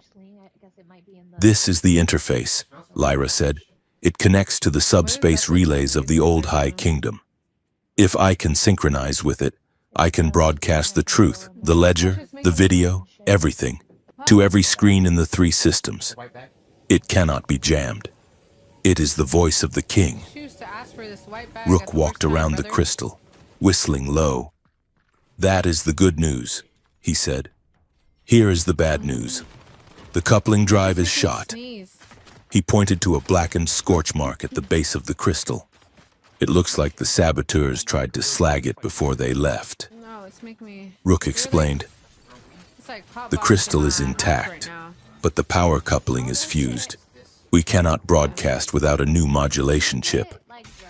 Mason groaned. "Where do we get a modulation chip for a piece of alien tech that has been banned for a decade?" Rook flashed his crooked smile. "Lucky for you, I know a guy. There is a black market outpost in the asteroid belt, 2 hours from here. It is run by a delightful collective of criminals who owe me a favor. I can make a run, grab the chip, and be back before the council finishes their morning coffee." "It is risky," Mason said. Rook shrugged. "I am a smuggler." "Mason, risk is how I pay for my manicures." He headed for the door, Keep the princess safe, he called out, and try not to touch anything sticky. With Rook gone, the ship fell silent. Mason and Lyra remained in the core chamber. The hum of the crystal was hypnotic, a low vibration that seemed to match the rhythm of their breathing. Lyra sat on a raised dais near the crystal, her knees drawn up to her chest. Mason stood guard by the door, checking his weapon, though there was nothing to shoot. "Mason," Lyra said. He looked up. She was watching him. The amber light softened her features, making the silver veins in her skin glow like constellations. Disgusting over here. "Come here," she said. "Please." Mason holstered his weapon. He walked over to the dais. He didn't sit. He stood before her, waiting. Lyra unfolded her legs. She reached out and took his hand. Her fingers were cool, but her palm was hot. "You said you wanted me to choose," she said softly. Mason's throat went dry. "I did." "I am choosing," she said. She pulled him toward her. Mason went down on one knee, bringing him to eye level with her. Lyra cupped his face in her hands. She traced the line of his jaw, the scar on his chin. She looked at him not as a protector, not as a pilot, but as a man. The fear that usually shadowed her eyes was gone, replaced by a raw, terrifying hunger. "Mason," she whispered, "make me feel real." He fucking lit me up. She leaned in and kissed him. It was slow, deliberate, a question and an answer all at once. Mason hesitated for a heartbeat, his mind screaming about danger, about the warrant, about the ship. But then he felt her tremble, not from fear, but from need. His restraint broke, but not his control. He kissed her back, his hands moving to her waist, pulling her close. The ship reacted. The amber light deepened to a rich, warm gold. The air grew warmer. The floor beneath them seemed to soften, molding to their shape. Lyra made a sound in her throat, a desperate, keening noise that unraveled Mason completely. He bore her back onto the dais, his body covering hers. It was fierce, but it was careful. Every touch was a conversation. Mason's hands were rough, stained with grease and violence, but on her skin, they were reverent. He moved with a slowness that made Lyra gasp, denying the frantic pace of their running. Lyra gripped his shoulders, her nails digging in. She arched into him, meeting his intensity with her own. For the first time in her life, she was not being handled. She was holding. She was demanding. "Stop." She gasped, just for a second. Mason froze instantly. He pulled back, hovering over her, his breathing ragged. "What is it?" he asked, his voice rough. Lyra looked up at him, her eyes shining. "Nothing," she whispered. "I just wanted to see if you would stop." Mason let out a breath that was half laugh, half groan. "I told you," he said, brushing a strand of hair from her face. "You drive the ship, then fly," she commanded, and he did. Afterward, they lay tangled together on the dais, covered by Mason's flight jacket. The ship's light had dimmed to a twilight blue. They were both shaking, the aftershocks of adrenaline and intimacy rolling through them like a storm passing. Lyra rested her head on Mason's chest. He traced the line of the royal crest on her collarbone. It was pulsing slowly. Content. "I never thought I would have this," Lyra whispered. "I thought I would be a symbol until I died." "You are not a symbol," Mason said, kissing the top of her head. "You are just Lyra, and Lyra is enough." Suddenly, the intercom crackled to life. Ahem. Rook's voice boomed through the chamber, magnified by the ship's acoustics. "I am assuming you two are done being weird in the royal hallway, because I am on approach and I would prefer not to walk in on a diplomatic incident." Lyra stiffened, then buried her face in Mason's chest. Her shoulders shook. Mason thought she was crying until he heard the sound. She was laughing. It was a full bell-like sound, free of fear, free of burden. "We are decent. Rook," Mason shouted at the ceiling, grinning. "Just land the damn ship." They met Rook in the docking bay. But as the ramp of the gilded cage lowered, Rook did not walk down. Instead, a metal crate was kicked down the ramp, sliding across the deck to stop at Mason's feet. A holographic projector on top of the crate flickered to life. Mason grabbed Lyra and shoved her behind him, drawing his blaster. The hologram resolved into a face. It was a man with cold, dead eyes and a scar running through his lip. A mercenary. "Mr. Hale," the mercenary said. "We have your friend." The image shifted to show Rook. He was zip-tied to a chair, his face bloody, one eye swollen shut. He looked bad. "Sorry. Kids." Rook wheezed on the recording. "Turns out my guy sold me out. Don't do anything stub." A heavy hand struck Rook across the face, silencing him. The mercenary looked back at the camera. "We know you are on the derelict ship. We have a simple trade. The girl for the smuggler. You have 1 hour. Bring her to the airlock of the mining outpost in Sector 4. If you are late, or if you try anything, we space him." End of message. The hologram died. Silence filled the docking bay. "They have him," Mason said, his voice cold. Lyra stepped out from behind him. Her face was pale, the laughter from earlier completely erased. "I have to go," she said. "No," Mason said instantly. "Mason, he is dying because of me," Lyra shouted. "He went to get the chip for me. I cannot let him die." Mason turned to her, gripping her arms. "Think. Lyra, this is not a trade. It is a collection. If you go there, they will take you. And they will kill Rook anyway. They will kill me. And then the Regent wins. This is leverage, not mercy." "Then what do we do?" she pleaded. "We cannot leave him. We don't leave him," Mason said. "We go get him. But we don't do it their way." The plan was a desperate scramble. They took the Peregrine, the stolen courier ship, leaving the massive Ethelgard hidden in the comet's shadow. They arrived at the mining outpost 20 minutes early. It was a rusted hulk floating in the asteroid belt. Mason docked the ship. He checked his weapon. "Stay on the ship," Mason told Lyra. "Keep the engines running. If I am not back in 10 minutes, you leave." "I am coming with you," Lyra said. "No," Mason said. "You are the target. If they see you, they stop negotiating and start shooting." He didn't wait for an argument. He cycled the airlock and stepped into the outpost. The meeting point was a cargo bay. Rook was there, tied to a chair in the center of the room. He was surrounded by 6 mercenaries in heavy combat armor. Mason walked in, his hands raised. "Where is the girl?" the lead mercenary asked.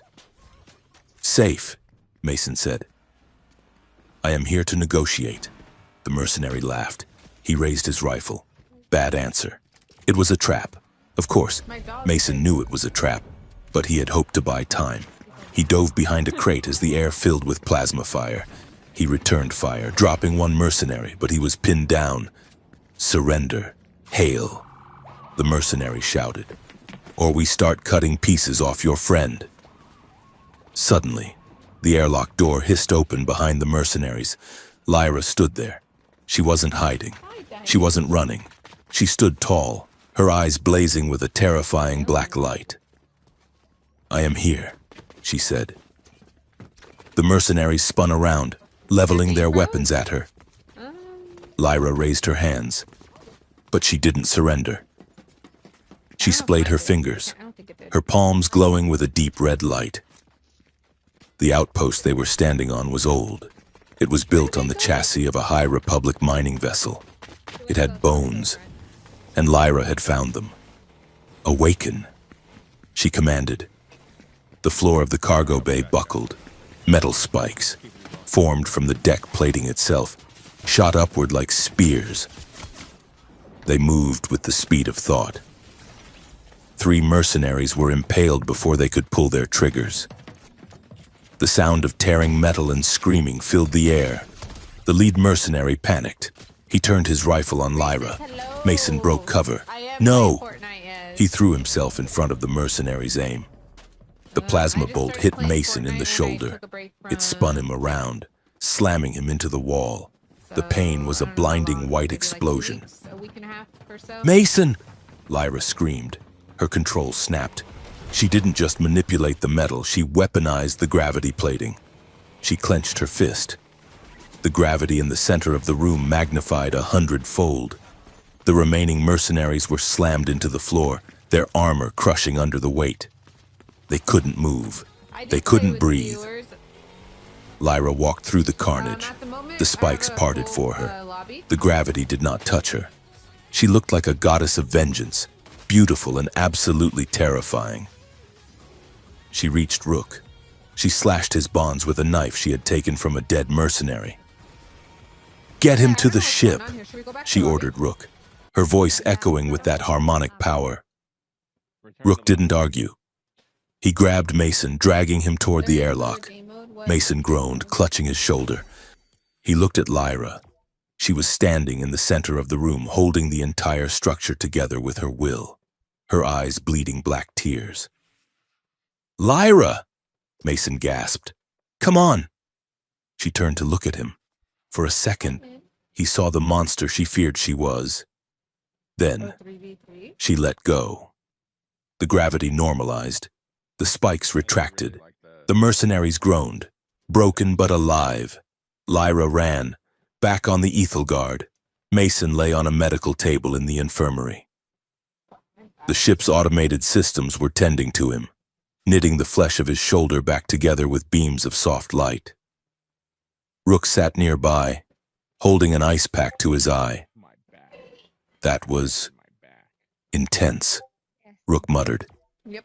"Remind me never to make you angry. Your Highness." Lyra stood by the viewport, looking out at the stars. She was hugging herself, shivering. "I almost killed them," she whispered. "I wanted to kill them." Mason grunted, sitting up. The pain was a dull throb now. "You saved us," he said. "I used the power," Lyra said, her voice trembling. "The Regent says this power makes us monsters, that we are too dangerous to exist. Today, I proved him right." Mason swung his legs off the table. He walked over to her, his steps unsteady. He took her hands. They were cold. "Hey, look at me." Lyra looked up. Her eyes were haunted. "I spent my whole life being told I had to be worthy," she said. "Worthy of the name, worthy of the power, worthy of the sacrifice. If I am a monster, I am not worthy." I feel like Mason shook his head. "That is garbage. Lyra, so. you think worth is something you earn by being perfect, by being harmless?" He squeezed her hands. We'll find out. "Worth isn't earned by suffering, Lyra. And it isn't lost by fighting back. It is claimed by living. You fought for your people. You fought for us. That doesn't make you a monster. It makes you a queen who gives a damn." Lyra stared at him. The tears spilled over. "I am afraid," she whispered. "Good," Mason said. "Fear keeps you honest." Suddenly, the ship's alarm blared, a deep, resonating gong sound. Rook checked the sensors. He swore loudly. "We have company." On the screen, space was tearing open. Not one ship, a fleet. Dozens of sleek, predatory warships dropped out of hyperspace. They bore the sigil of the Regency, a black sun on a red field. "They tracked the Peregrine," Rook said. "They know where we are." Mason looked at the fleet. Then he looked at Lyra. "We can't run," Mason said. "The Ethelgard is big, but she's not fast enough to outrun that blockade." Lyra looked at the armada. She looked at the massive cannons charging up, aiming at her sanctuary. She wiped the tears from her face. Her expression hardened. Where do you guys want to go? "I am done running," she said. Mason looked at her. Over here "What do you somewhere? mean?" snow? The Conclave, Lyra Go said. there. Let's go to The purple. diplomatic Purple. ring city.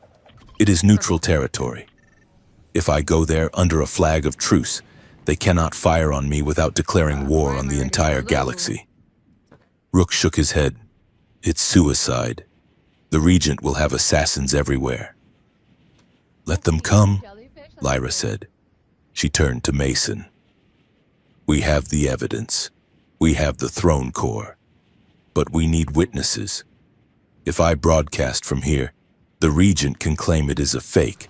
If I stand in the center of the conclave, in front of every ambassador in the system, and let the throne core read my blood, they cannot deny me. She stood tall, the silver veins in her skin pulsing with the ship's light. I will go to the conclave, she said. I will claim my name, and I will take back what is mine. Mason looked at her. He saw the fear, yes, but he saw the fire too. He grinned, ignoring the pain in his shoulder. All right, Your Highness, he said, let's go crash a party. The Conclave Ring City was not built for war. It was built for the polite, suffocating silence of diplomacy. It was a halo of white metal and transparent aluminum floating in the neutral zone of the Andromedan Reach. A place where star systems sent their liars to drink expensive wine and sign treaties that everyone intended to break. To Mason Hale, it looked like a target. The Ethel Guard, the living palace ship, did not dock so much as it integrated. Its organic hull fused with the sterile docking clamps of the Conclave's VIP spire, the amber light of the ship pulsing against the cold blue LEDs of the station. Oh, there's people who are here to It was like seeing a beating heart grafted onto a microchip. Red, pink?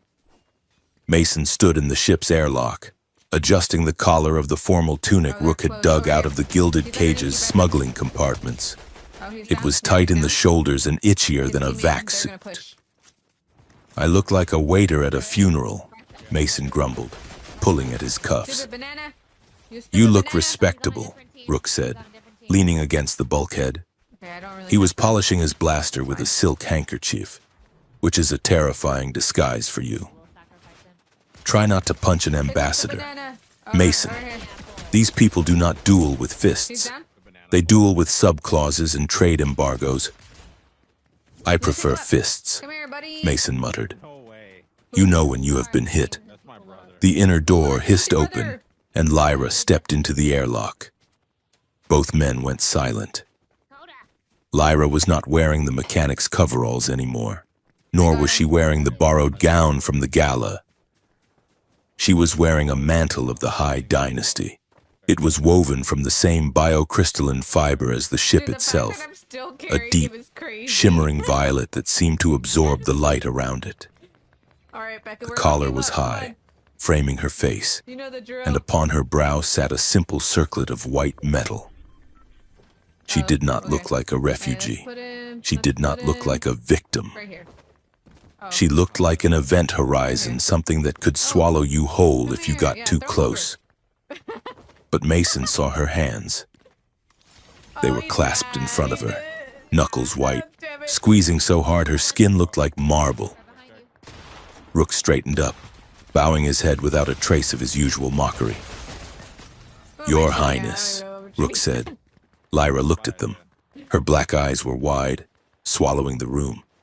Do I look like a queen? She asked, her voice small. Mason walked over to her. He reached out and gently pried her hands apart, lacing his rough and scarred fingers through hers. No, Mason said softly. You look like Lyra, just with better clothes. Lyra let out a breath, a tiny crack in the armor. I am terrified, Mason, she whispered. There are 3,000 delegates out there. Half of them profit from the Regent's rule. The other half are too afraid to challenge him. Then we make them more afraid of you, Mason said. Or at least, more afraid of the truth. He squeezed her hand. Ready? Lyra straightened her spine. The mantle shimmered, reacting to her resolve, turning a shade darker. Ready, she said. The grand hall of the conclave was a cavernous space with a ceiling that mimicked the open sky. Floating platforms held the delegations of 100 worlds, aquatic species in suspended water spheres, methane breathers in glass suits, and the humanoid factions in their stiff gilded uniforms. When Lyra entered, the room went silent. It was not a respectful silence. It was the silence of predators assessing a new arrival. Whispers rippled through the air like a draft. The refugee, the pretender, the asset. Mason walked a step behind her, his eyes scanning the crowd. He felt the weight of 1,000 stares. He saw the sneers of the Regent's loyalists, men in red and black uniforms who looked at Lyra like she was a bug to be crushed. They were approached almost immediately by a small, oily man in a gray suit. He had a smile that showed too many teeth. "Princess Lyra," the man said, bowing too low. "I am Ambassador Kale of the Trade Federation. We were so distressed to hear of your difficulties. Please, allow my faction to offer you sanctuary in our private wing. We have excellent security." Mason stepped between them. His movement was not aggressive, but it was absolute. He crossed his arms, looking down at the little man. "She has security," Mason said flatly. Kale blinked, looking at Mason's tugboat pilot haircut and his ill-fitting tunic. "And you are?" Kale asked, his nose wrinkling. "The husband," Mason said. A ripple of laughter went through the nearby groups. Kale smirked. "Ah, the human consort. Mr. Hale, is it?" "We heard you were quaint," Mason leaned in. "And I heard you sell weaponized isotopes to both sides of the border wars. Ambassador, so unless you want to talk about your shell companies in the Outer Rim, I suggest you walk away." Kale's smile vanished. He paled, spun on his heel, and disappeared into the crowd. Lyra looked at Mason, her eyebrow raised. "Quaint?" she murmured. "I can be quaint," Mason said. "I know lots of big words, like indictment and subpoena." The evening continued in a blur of hostility disguised as politeness. Factions circled them. Some offered protection that sounded like imprisonment. Others offered money for exclusive trade rights to the throne tech Lyra supposedly controlled. Lyra navigated it all with a frozen grace. She spoke their languages. She nodded at the right times. But Mason could feel the tension radiating off her. She was drowning in the lies. Then, he saw a face he recognized, standing near a buffet table, looking uncomfortable in a dress uniform, was Sterling, the Earth Coalition's envoy, the man who signed the checks for the marriage integration program. Sterling saw Mason and waved him over, signaling for a private word. Mason leaned toward Lyra. "Stay with Rook," he whispered. "I have a rat to catch." Mason walked over to a secluded alcove where Sterling was waiting. The envoy looked tired. He was sweating. "Mason," Sterling said, his voice hushed. "You look..." "Well, cut the crap. Sterling," Mason said. "What do you want?" Sterling looked around nervously. "The council is panicked. Mason, the Regent has threatened to embargo Earth if we do not hand her over. But if the truth comes out, if the galaxy learns we sold refugees, you go to prison," Mason finished, "and the council collapses." Sterling swallowed hard. He reached into his jacket and pulled out a data chip. "This is a full immunity agreement," Sterling said, "for you, and a transfer order for your sister. We move her to a private colony on Mars. Best doctors in the system, full cure, a house with a garden, a pension for you, 10 million credits." Mason looked at the chip. It was everything he had ever wanted. Sarah, safe. Sarah, cured. A life without debt. "All you have to do," Sterling whispered, "is convince her to accept the Regent's offer of annulment. She goes into exile. No. You go to Mars. Everyone lives. Mason took the chip. He turned it over in his fingers. Sarah would love Mars, Mason said quietly. The gravity is lighter, easier on her lungs. Sterling nodded eagerly. Exactly. It is the rational choice. Mason, you are a tugboat captain. You cannot fight an empire. Take the win. Mason looked at Sterling. He saw the fear in the man's eyes. It wasn't concern for Mason. It was terror of Lyra. You are right, Mason said. I am a tugboat captain. And you know what the first rule of salvage is? Sterling blinked. What? You never sell the crew, Mason said. He crushed the data chip in his hand. The plastic snapped with a sharp crack. He dropped the pieces into Sterling's champagne glass. Tell the council to pack their bags. Sterling, because she is going to burn your house down.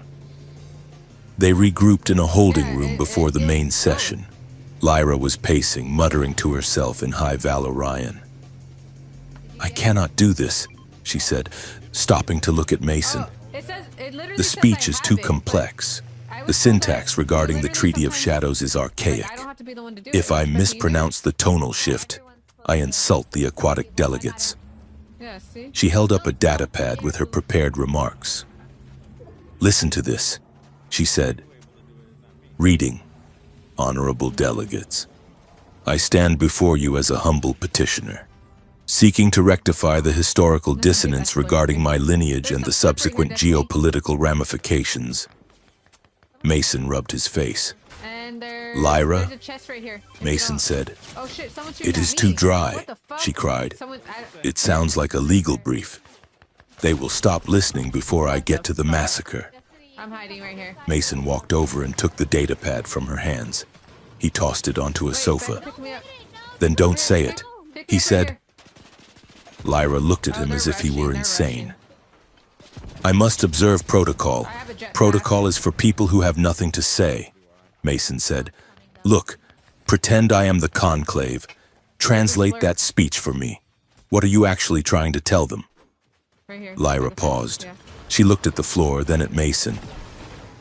I am telling them that the regent is a liar, she said. Okay, Mason said. Good start. What else? I am telling them that he murdered my family because we wouldn't let him turn our people into slaves. Better, Mason said, grinning. Keep going. I am telling them that Earth helped him do it because they wanted cheap engines. Mason laughed. See? That is a speech. But I cannot say cheap engines to the Grand Ambassador, Lyra protested, a small smile tugging at her lips.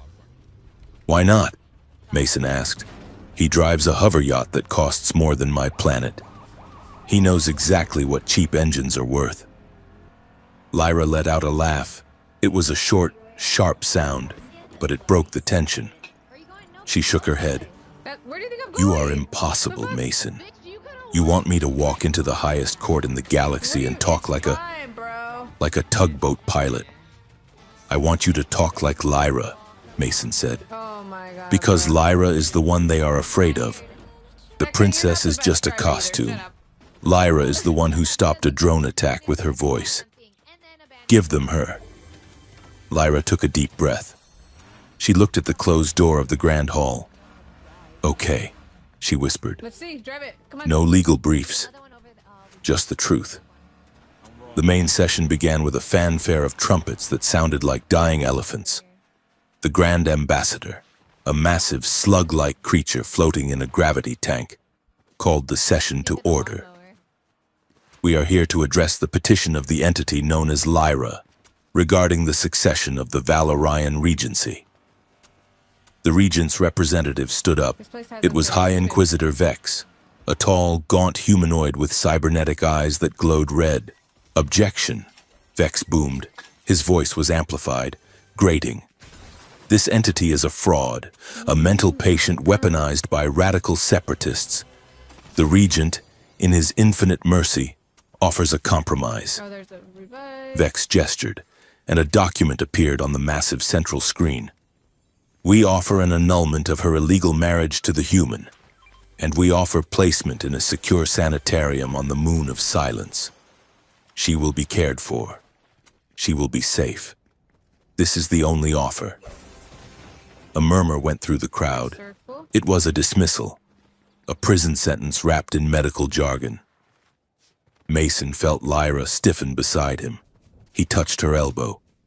"Showtime," he whispered. Lyra stepped forward. She did not walk to the podium. She walked to the center of the floor, directly beneath the floating tank of the Grand Ambassador. She looked up at Vex. "I decline," she said.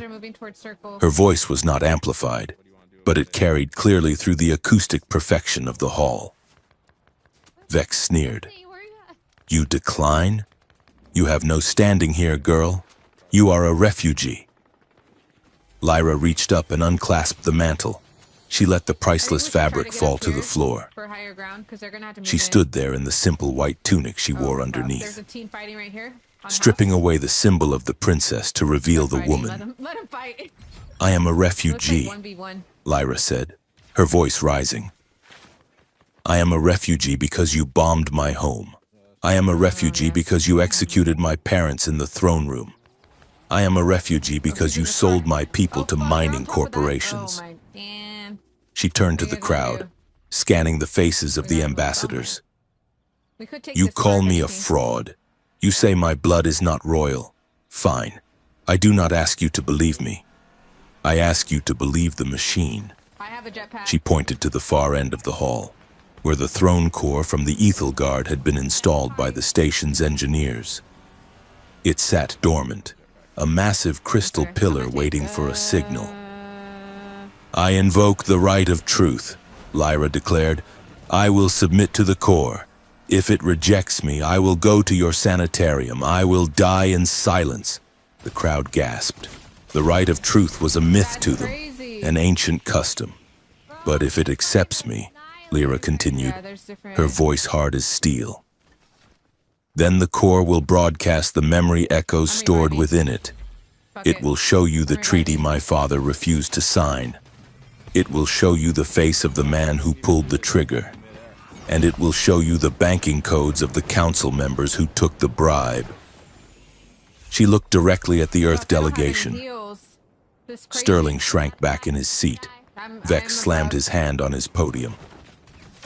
"This is preposterous. The core is old tech. It is unreliable. Are you afraid?" Fuck, my "High aim's so Inquisitor," Mason shouted from the sidelines. His voice cracked like a whip. Vex glared at him. "Silence. Human." The Grand Ambassador shifted in his tank. "The petition is valid," the creature burled. "The right of truth is recognized by conclave law. Proceed." Lyra walked toward the throne core. The hall was dead silent. Fuck, Every I'm gonna camera, die. I don't every have eye any- was fixed on her. I don't have any heals. She or reached the anything. crystal pillar. She raised her hand. Mason stood with Rook near the entrance. He held his breath. Lyra placed her palm on the interface. Nothing happened. The crystal remained dull, gray. Lyra frowned. She pressed harder. "Open," she I have whispered. No fucking heals or anything though. Static screeched through the hall's speakers. The lights in the chamber flickered and turned a sickly, warning yellow. On the main screen, a message flashed. "Error. Biosignature corrupted. Invalid user." Vex laughed. It was a cruel, triumphant sound. "A fraud," he shouted. "As I said, her blood is tainted. She is a commoner." Mason looked at his data pad. He was running a diagnostic through the connection Rook had set up. Where the fuck "It's is a he? jammer," Oh, fuck. Mason said, his blood running cold. "It's not rejecting her. You should It's have, being you should have, blocked. You should have said behind me. It's okay. Someone is flooding the local frequency with noise." It's okay. Rook scanned the room with a handheld device. "There," Okay. Rook said, pointing to a maintenance hatch in the upper gantry. "A focused signal. It is a directional virus. They are hacking the core manually." Mason grabbed Rook's They're arm. dancing on "We me, have to that's kill that crazy. signal." They ran. They did not ask for permission. They sprinted out of the hall, ignoring the shouts of the guards, inside the hall. Lyra stood alone. The red error message bathed her in a harsh, accusatory light.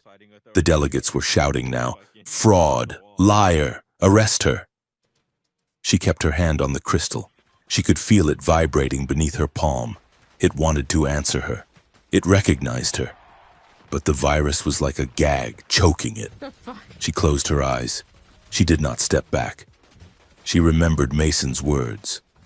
Worth isn't earned by suffering when it is claimed by living. She stood her ground. She let them scream. She was not a princess today. She was a statue of defiance. The maintenance shaft was dark, smelling of grease and burnt wiring. Mason and Rook sprinted along the catwalk. Ahead, 3 figures in black stealth suits were huddled around a portable transmitter clamped to the station's power conduit. "Hey!" Mason shouted. The figures turned. They were pros. No hesitation. 2 drew vibroblades. 1 stayed on the transmitter. Rook drew his blaster. "I'll take the tech guy. You take the ninjas. That hardly seems fair," Mason yelled, ducking a blade that sparked against the railing. Mason didn't have a weapon. He had left his blaster on the ship to pass security. He had his fists and his rage. He dodged another slash, stepping inside the assassin's guard. He slammed a heavy right hook into the helmet. The visor cracked. Mason didn't stop. He grabbed the assassin's arm, twisted it using a leverage move he'd learned in a dockside brawl, and threw the man over the railing. Not too bad. The second assassin lunged. Mason blocked with his forearm, his tunic tearing, blood spraying from a shallow cut. He grunted, driving his knee into the attacker's stomach. Rook fired a warning shot, then tackled the tech guy. They rolled on the grating, punching and clawing. Is anyone with us? "Smash it!" Rook yelled, kicking the transmitter. No. Mason saw the device. It was a black box pulsing with the same yellow light as the error message. He shoved the second assassin back, picked up a heavy wrench lying on a toolbox, and swung. He didn't aim for the assassin. He aimed for the box. Crunch! The transmitter sparked and shattered. The yellow light died. In the grand hall, the screeching static cut out instantly. The throne core pulsed. A deep, resonant hum filled the room. The gray crystal flashed, then turned a blinding, brilliant white. Identity confirmed. Subject: Lyra Val Orion. Access granted. The shout died in Vex's throat. Lyra opened her eyes. She looked at the Inquisitor. "Now," she said, "watch." The crystal exploded with light.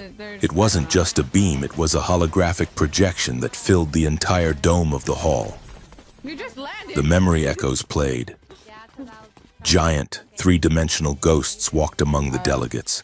They saw the Sun King pleading for his people. They saw the regent, younger, colder, pulling a pistol. They saw the muzzle flash. They saw the Earth Council representatives signing the documents that traded mining rights for silence. The truth washed over the conclave like a tidal wave. There was no denying it. The audio was perfect. The biometrics were stamped on every frame. Pandemonium erupted. Delegates were standing, shouting, pointing fingers at the Earth faction and the Regent's men. Mason stumbled back into the hall. He was bleeding from his arm and a cut on his forehead. His tunic was ruined. I'm tired. He looked like a wreck. He walked straight to Lyra. The guards were too stunned to stop him. He stepped up to the dais. He stood beside her, panting, blood dripping onto the pristine white floor. He looked at the crowd. He looked at Vex, who was frantically speaking into a comms unit. Mason grabbed Lyra's hand. He raised it high. "Look at her!" Mason roared. His voice cracked, raw and exhausted. The room quieted, stunned by the sight of the bloodied human standing next to the radiant alien queen. "You called her a fraud," Mason said. "You called her a victim. You called her a distinct biological entity." He looked at Lyra. He looked at the tears standing in her eyes. Tears of relief, of vindication. "I am scared to death," Mason said. his voice dropping to a register that carried more weight than any shout. I am a pilot. I fly tugboats and I don't belong here. But I know what I am looking at. He turned to Vex. She is not a symbol. She is not a bargaining chip. She is the woman who survived your fire. She is the woman who learned to love in a cage. And she is the only person in this room who isn't lying to you. He turned back to Lyra. I love her, Mason said. And if you want to hurt her, you have to go through me. And I am having a really bad day. Lyra squeezed his hand so hard it hurt. She looked at him, and the love in her eyes was brighter than the crystal. Suddenly, the station shook. A massive boom echoed through the hull. Red lights, real ones, emergency lights began to flash. Warning, hostile fleet detected, perimeter breach. Vex smiled. It was a rictus of desperation. The Regent does not accept this evidence, Vex announced. And neither does his fleet. He tapped his comms. Burn it all. The Conclave screamed. The glass dome above them cracked as the first bombardment hit the shields. We have to go, Rook shouted, running toward them. The station is under attack. Delegates were stampeding. The Earth envoy was being arrested by Conclave security. It was chaos. A group of guards, High Guard, wearing the colors of Lyra's old house, pushed through the crowd. They were defectors, men and women who had seen the truth. They surrounded Lyra, kneeling amidst the falling debris. Your Majesty, the captain of the guard shouted, we have secured a shuttle. We must get you to the flagship. The fleet is confused. Half of them are mutinying after the broadcast. They are waiting for your command. He held out a datapad. It displayed the codes for the Regent's armada. Take the crown. Majesty, order them to stand down. Lyra looked at the datapad. She looked at the chaos around her. She took the pad. I am not your queen, she said firmly. The captain blinked. But the right. I am not a queen who sits on a throne while her people bleed, Lyra said. She keyed in a command. She didn't order the fleet to surrender. No, she ordered them to break formation. Command. Shield wall. Target. Border worlds. She looked at the captain. I do not want a crown. I want a plan. We are going to the border. We are going to protect the refugees. We are going to dismantle the pipeline. And we are going to free my home. She turned to Mason. He was wiping blood from his eye, grinning at her. That sounds like a lot of work, Mason said. Lyra smiled, a fierce warrior's smile. Are you complaining, pilot? Mason took her hand. Not a chance. Lyra, let's go save the world. They ran toward the hangar, hand in hand, as the conclave burned and the galaxy tilted on its axis. The story of the refugee was over. The story of the revolution had just begun. The peace of the conclave did not die with a whimper. It died with the screaming tear of metal and the thunder of orbital bombardment. One moment. The Grand Hall was a cacophony of shouting delegates and revealed truths. The next. The transparasteel dome above them shattered under the impact of a heavy kinetic rail slug. The atmosphere howled as it vented into the vacuum, only saved by the emergency force field snapping into place with a deafening crack. Mason Hale did not hesitate. The pilot in him took over before the debris even hit the floor. Rook! Mason roared over the noise of the klaxons. Get Lyra to the Ethel Guard. What about you? Rook shouted back, shoving a spluttering Ambassador Kale toward an emergency exit. I need a ship, Mason yelled. That fleet is going to turn this ring into a shooting gallery. Someone has to draw their fire. Lyra grabbed Mason's arm. Her grip was iron, her eyes wide with terror and adrenaline. Do not die, Mason, she commanded. That is a royal order. Mason grinned, a sharp, dangerous expression that hid his own fear. I am a terrible listener. Your Highness, go! He pulled away, sprinting not toward the safety of the Ethel Guard, but toward the shattered remains of the VIP docking bay where the Conclave security interceptors were parked. The battle for the Conclave was a chaotic, three-dimensional nightmare. The Regent's fleet, a wedge of 20 heavy destroyers and a massive command dreadnought, had dropped out of hyperspace right on top of the Ring City. They were firing indiscriminately, targeting the docking spires to prevent escape. Mason threw himself into the cockpit of a stolen Conclave interceptor, a sleek white vessel designed for patrol, not war. It smelled of unfamiliar cleaner and despair. He hot-wired the ignition, the engine screaming to life. "This will have to do," Mason muttered. He punched the throttle, blasting out of the burning hangar bay just as the ceiling collapsed behind him. Space was a soup of fire and debris. The Conclave ring was fracturing, huge segments of white metal drifting apart like broken bones. Fighter drones from the Regent's fleet swarmed like angry hornets, strafing the civilian transports trying to flee. Mason dove into the fray. He didn't fight like a soldier.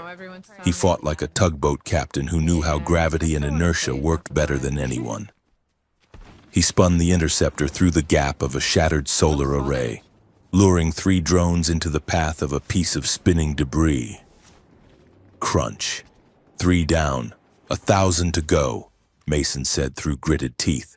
Below him, or above him, relative to the spin, the massive bulk of the Ethel Guard detached from the station. The organic palace ship glowed with a furious golden light.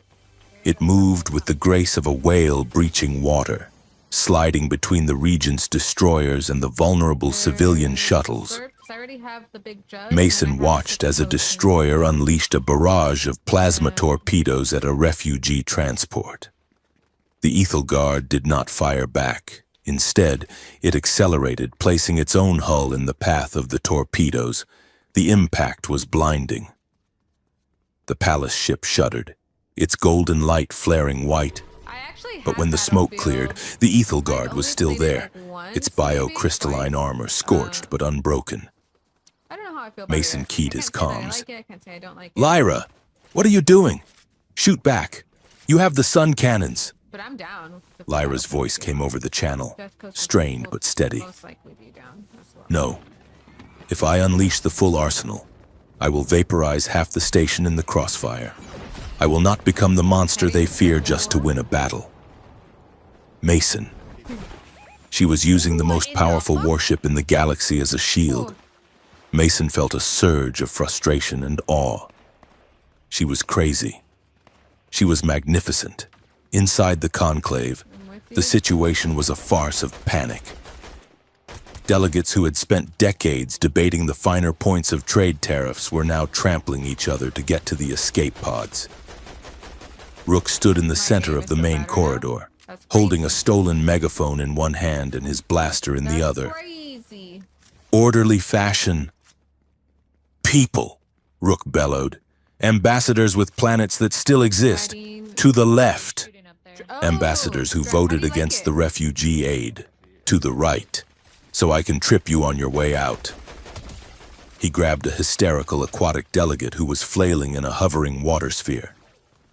"Calm down. Fish face," Rook said, shoving the sphere toward a loading ramp. "The water is fine. The vacuum, less so. Move." He tapped his earpiece. "Princess, I have about 4,000 panicked bureaucrats down here.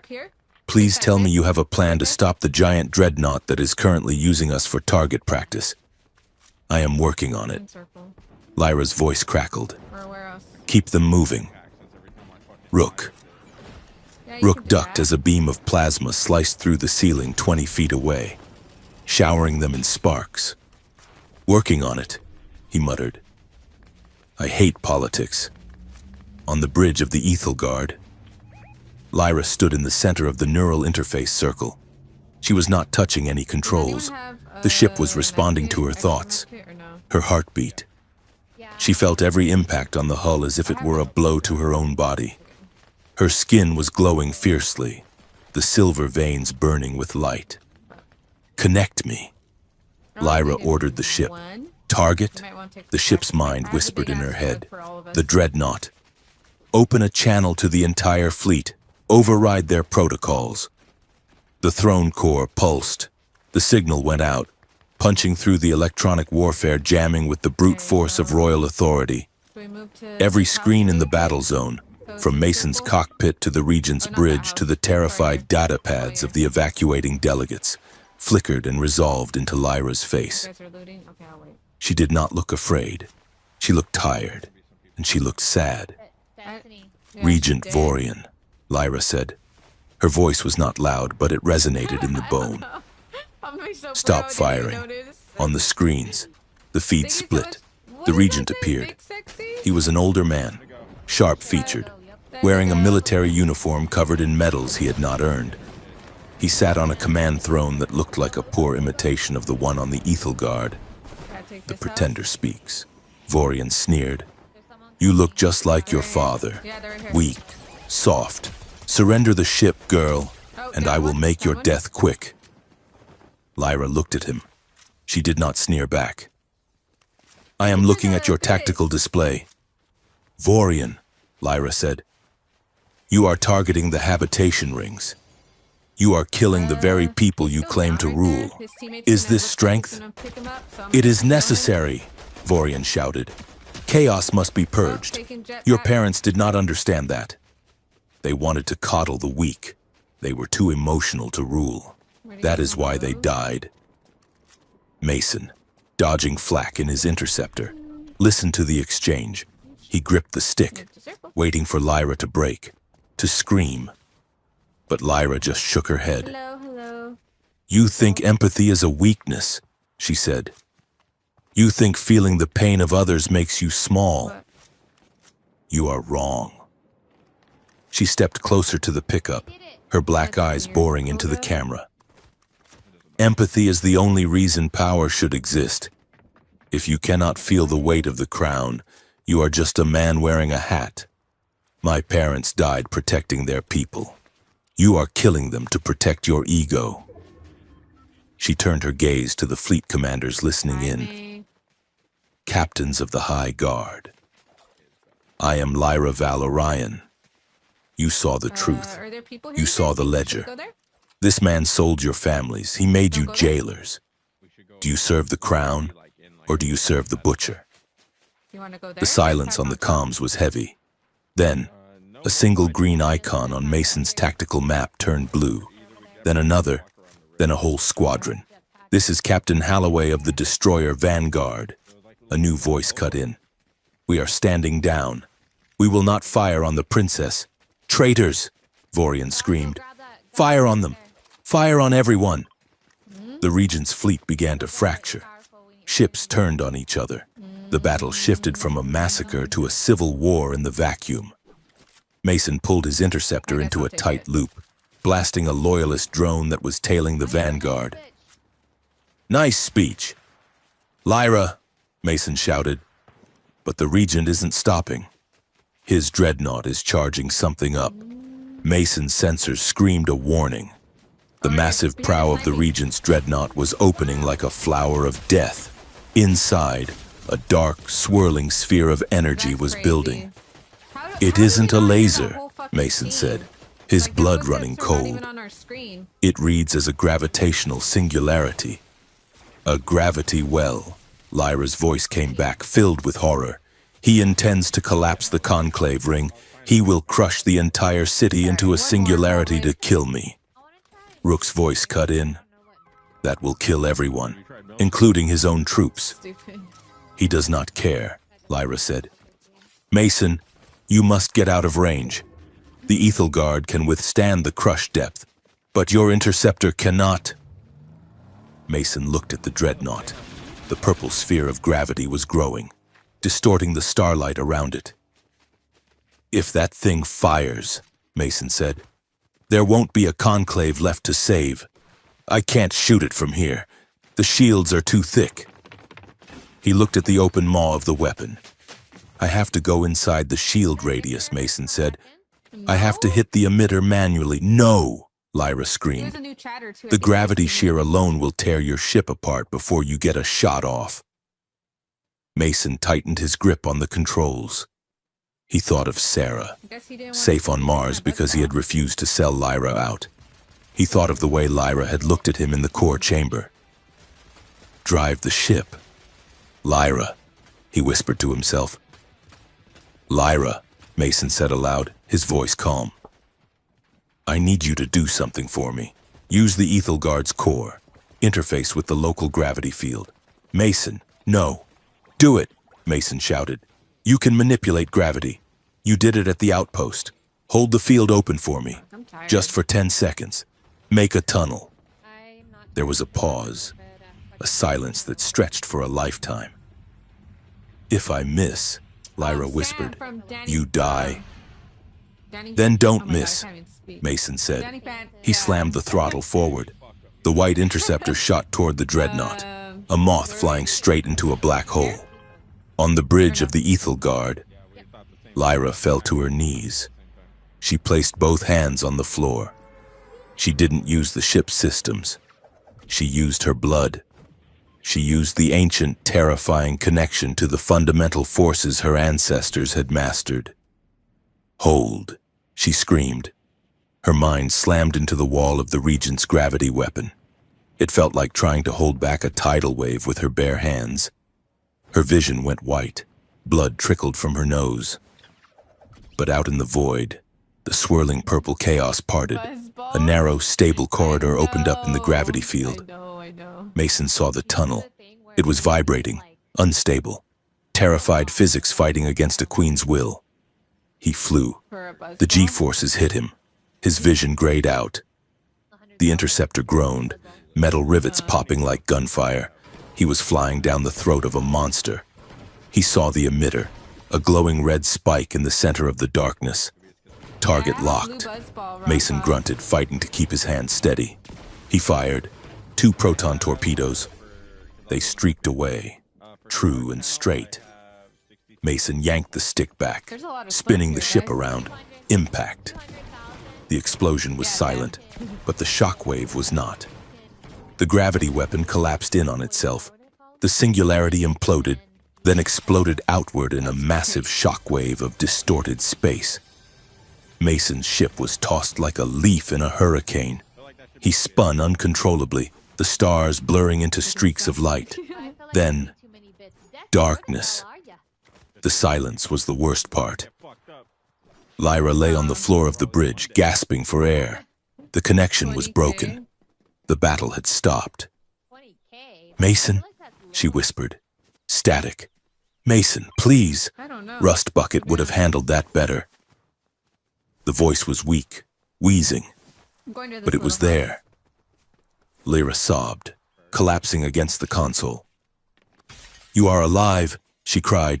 Barely. Mason coughed. I think I broke a rib, and the ship is scrap. Can I get a tow? The Regent did not die in battle. He tried to flee in an escape pod as his dreadnought was disabled by the mutinying fleet. He was intercepted by a conclave tractor beam. He was dragged onto the deck of the Ethelgard in binders. He looked small. I only like 2 flavors. He looked of buzz old. balls. I like the green Lyra one stood waiting and for the him. blue ones. I don't like She the was yellow not ones, wearing the like, mantle. at She all. was wearing her mechanic's coveralls, stained with sweat and blood. She looked down at him. Finish it, Vorian spat. Be the killer your bloodline demands. Lyra looked at the guard captain holding him. Take him to the brig, she said. I don't He know. will I stand know trial people before the like the hot conclave. chocolate one. Every I don't know refugee how he to sold do will that. have a chance to testify. He will listen to every name. Vorian looked confused. You will not execute me? I am not you, Lyra said. Get him out of my sight. Mason was in the medical bay again. He seemed to spend a lot of time there. He was sitting up, his ribs taped, watching the news feed on the wall. So it does the job.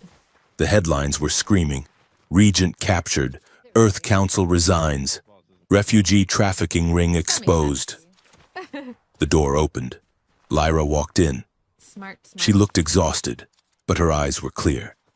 Hey, hero, Mason We said. should probably move. Or Lyra Destiny, didn't you wanna speak. come with us, or should we move towards her? She walked over to him and buried her face in his neck. She was shaking. You flew into a singularity. She muffled against his shirt. It was a very small singularity. Mason defended. Lyra pulled back. She ran her hands over his face, touching his brow, his cheek, Yeah, his keep my jaw. music. She pressed her palms Shit, against there's his chest, fucking- feeling his heart I need beat. cover. You are real, she whispered. I am real, Mason said, covering her hands with his. And I am not going anywhere. Oh, now you guys want to run, Lyra huh? rested her forehead against his. Pussies. The conclave wants to crown me, she said quietly.